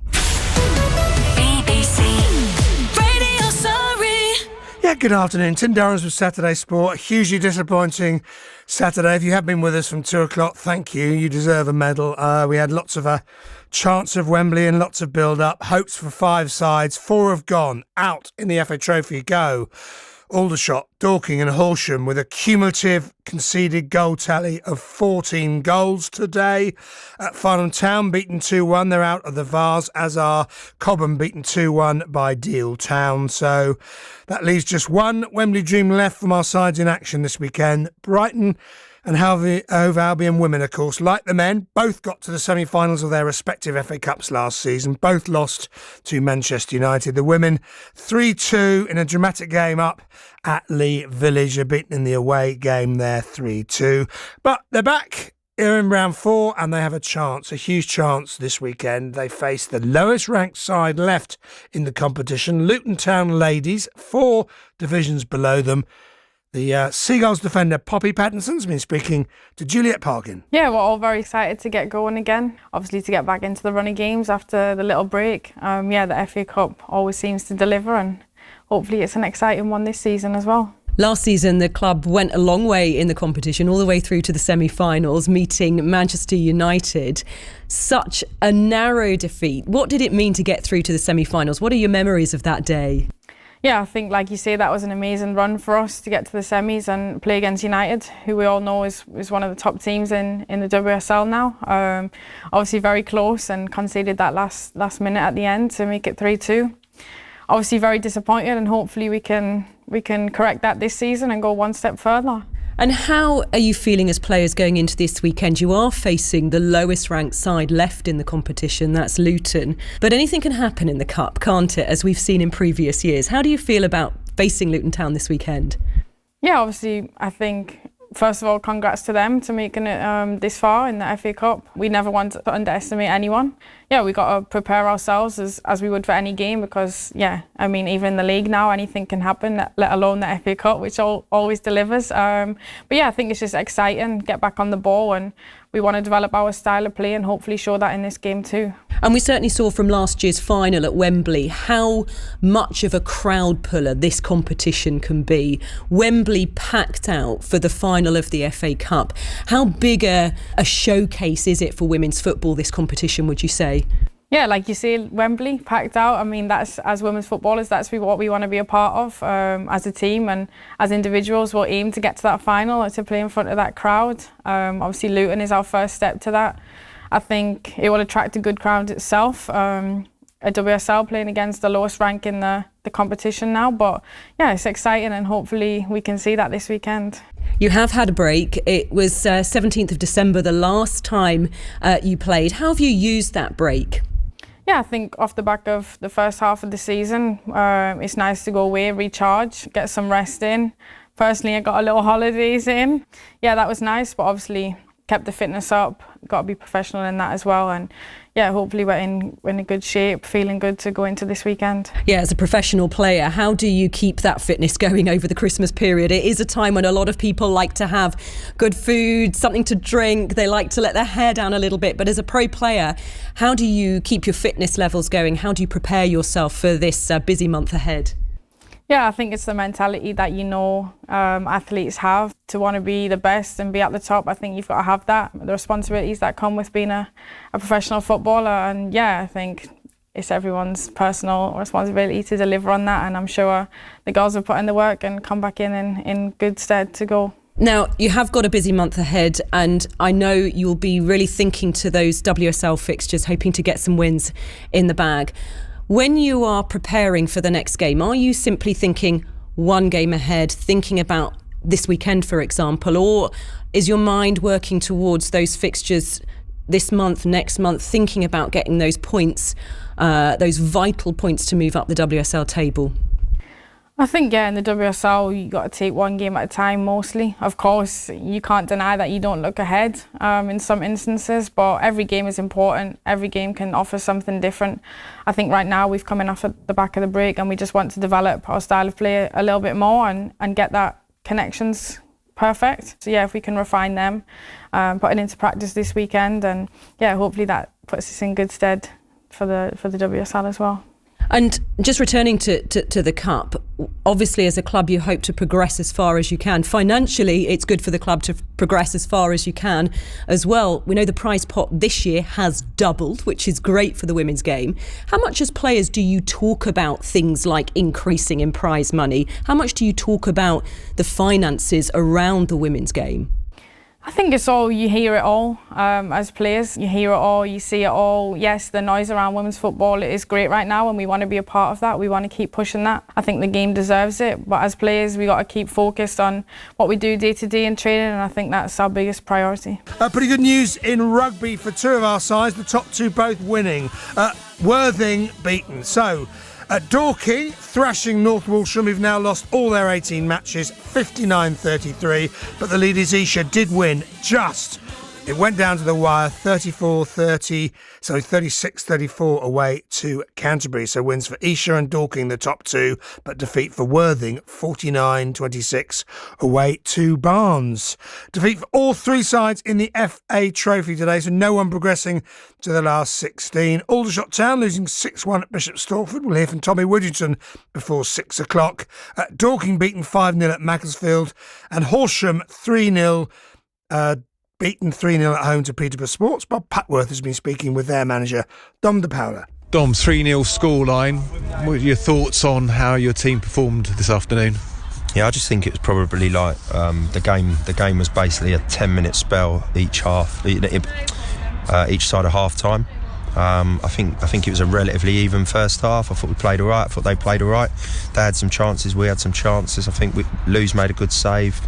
We've hit the crossbar. There's been moments in the game it looked relatively even, and then we conspire to give them sort of a couple of goals before half time from our own issues. And obviously I kind of think that knocked the stuffing out of us, and we had a little chat at half time. We've come out, and strangely Cavs have gone down straight after half time, both injured, and I have to accept that I changed the shape at that stage and probably didn't give our boys a chance to compete in those opening exchanges, and then when they got the third, obviously it's game over. So I think I think it was a spell before half time that obviously caused us the problems that we ended up costing us the game.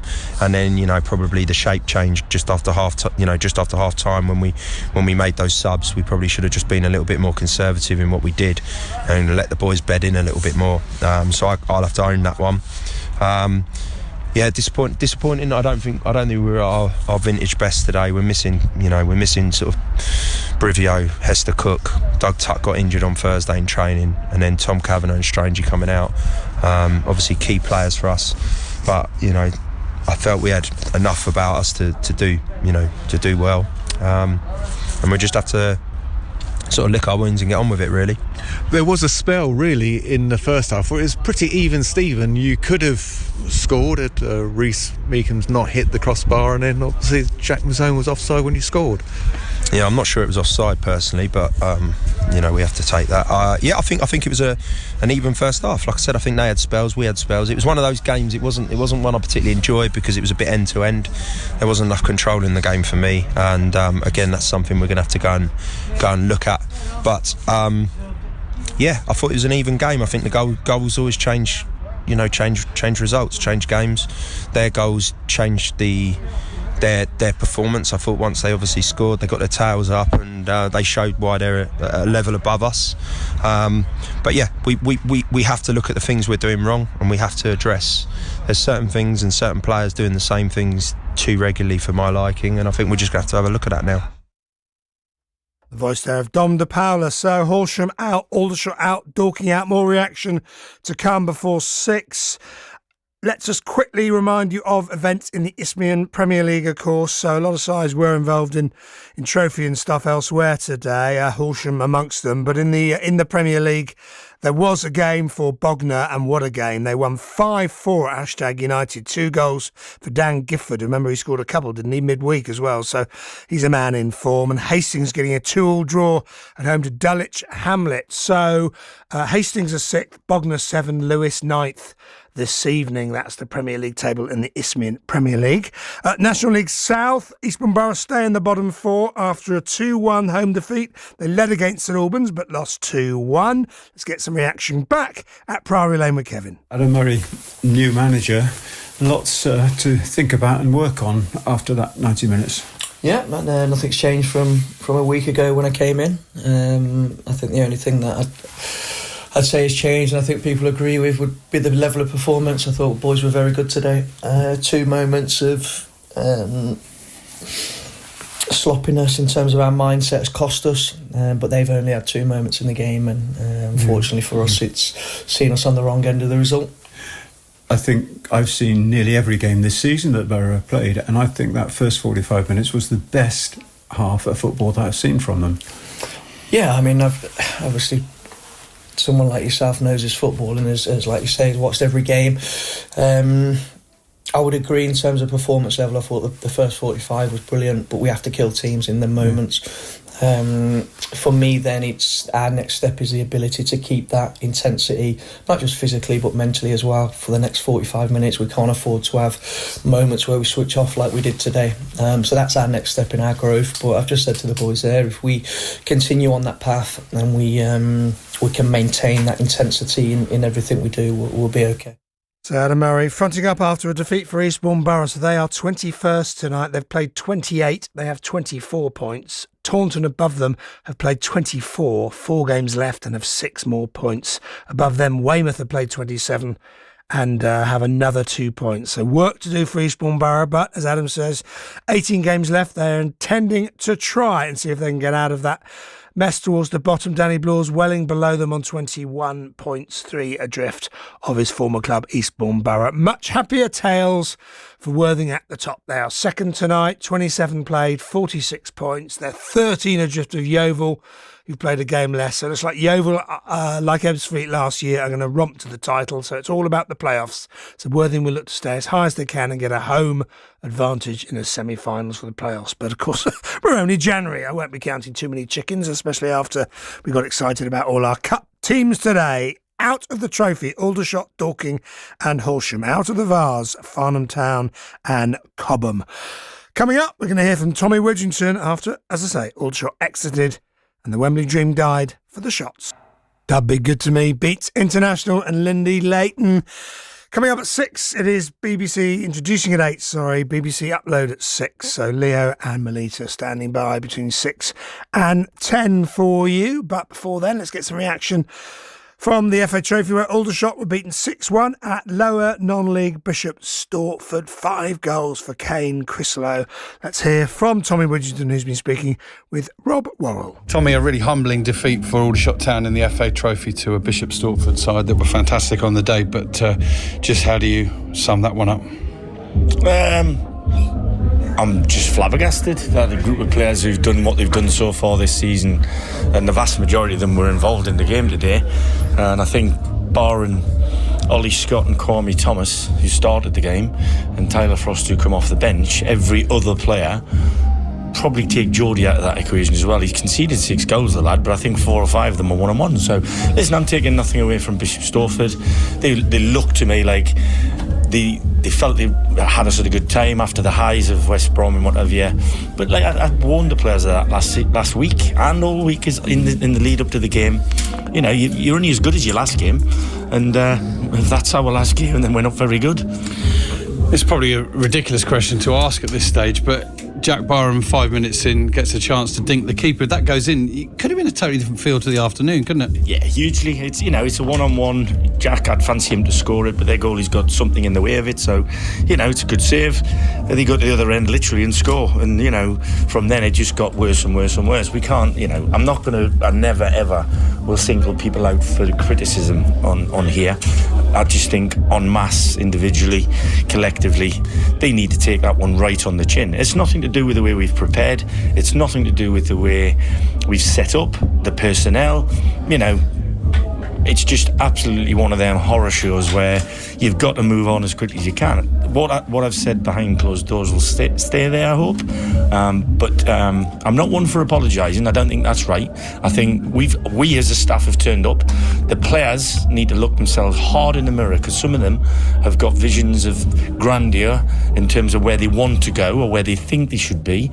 But with all due respect to Bishop Stortford, they're struggling in the division below us. But they, to a man, deserve credit, and by the way, because they haven't seen much of the ball, but what they did was they laid their bodies on the line, put their heads in the way, anything they could to stop the ball going in the goal. So listen, I've got no complaints that we've gone out. I'm disappointed. In fact, I'm more than disappointed, as you can probably tell. But I've got to take it all into, context and go, we've got to get back to work on Monday morning with a really tough encounter with Kidderminster Harriers. But if we turn up and play like that against anybody in our league, the score will get worse than that. Just looking ahead, let's just wrap it up all in one chat, Tommy.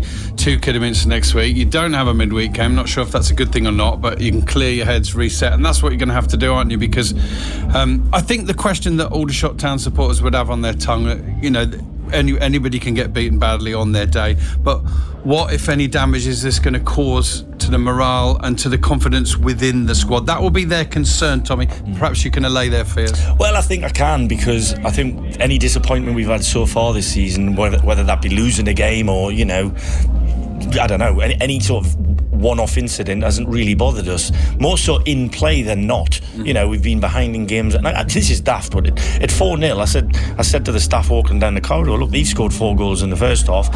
I can't see why we can't score 4 in a second. So, but we've shot ourselves in the foot. It took too long to get the goal, but that's credit to the opposition. They've been manful in front of their own goal, and they managed the clock very well, which again I've got no qualms about. But look, we've just got to wipe this away, and it's really disappointing because I've just heard, which I didn't want to hear, about all the other teams in our division that have gone out of the competition. So somebody I would have thought who wasn't really highly fancied is going to be really chomping at the bit to stay in the competition now. But like I said, I've got to move on as quickly from this as I did anything else, whether that was the Swindon win, the Stockport victory or whatever. It's the game that was, and we weren't very good. It's as simple as that.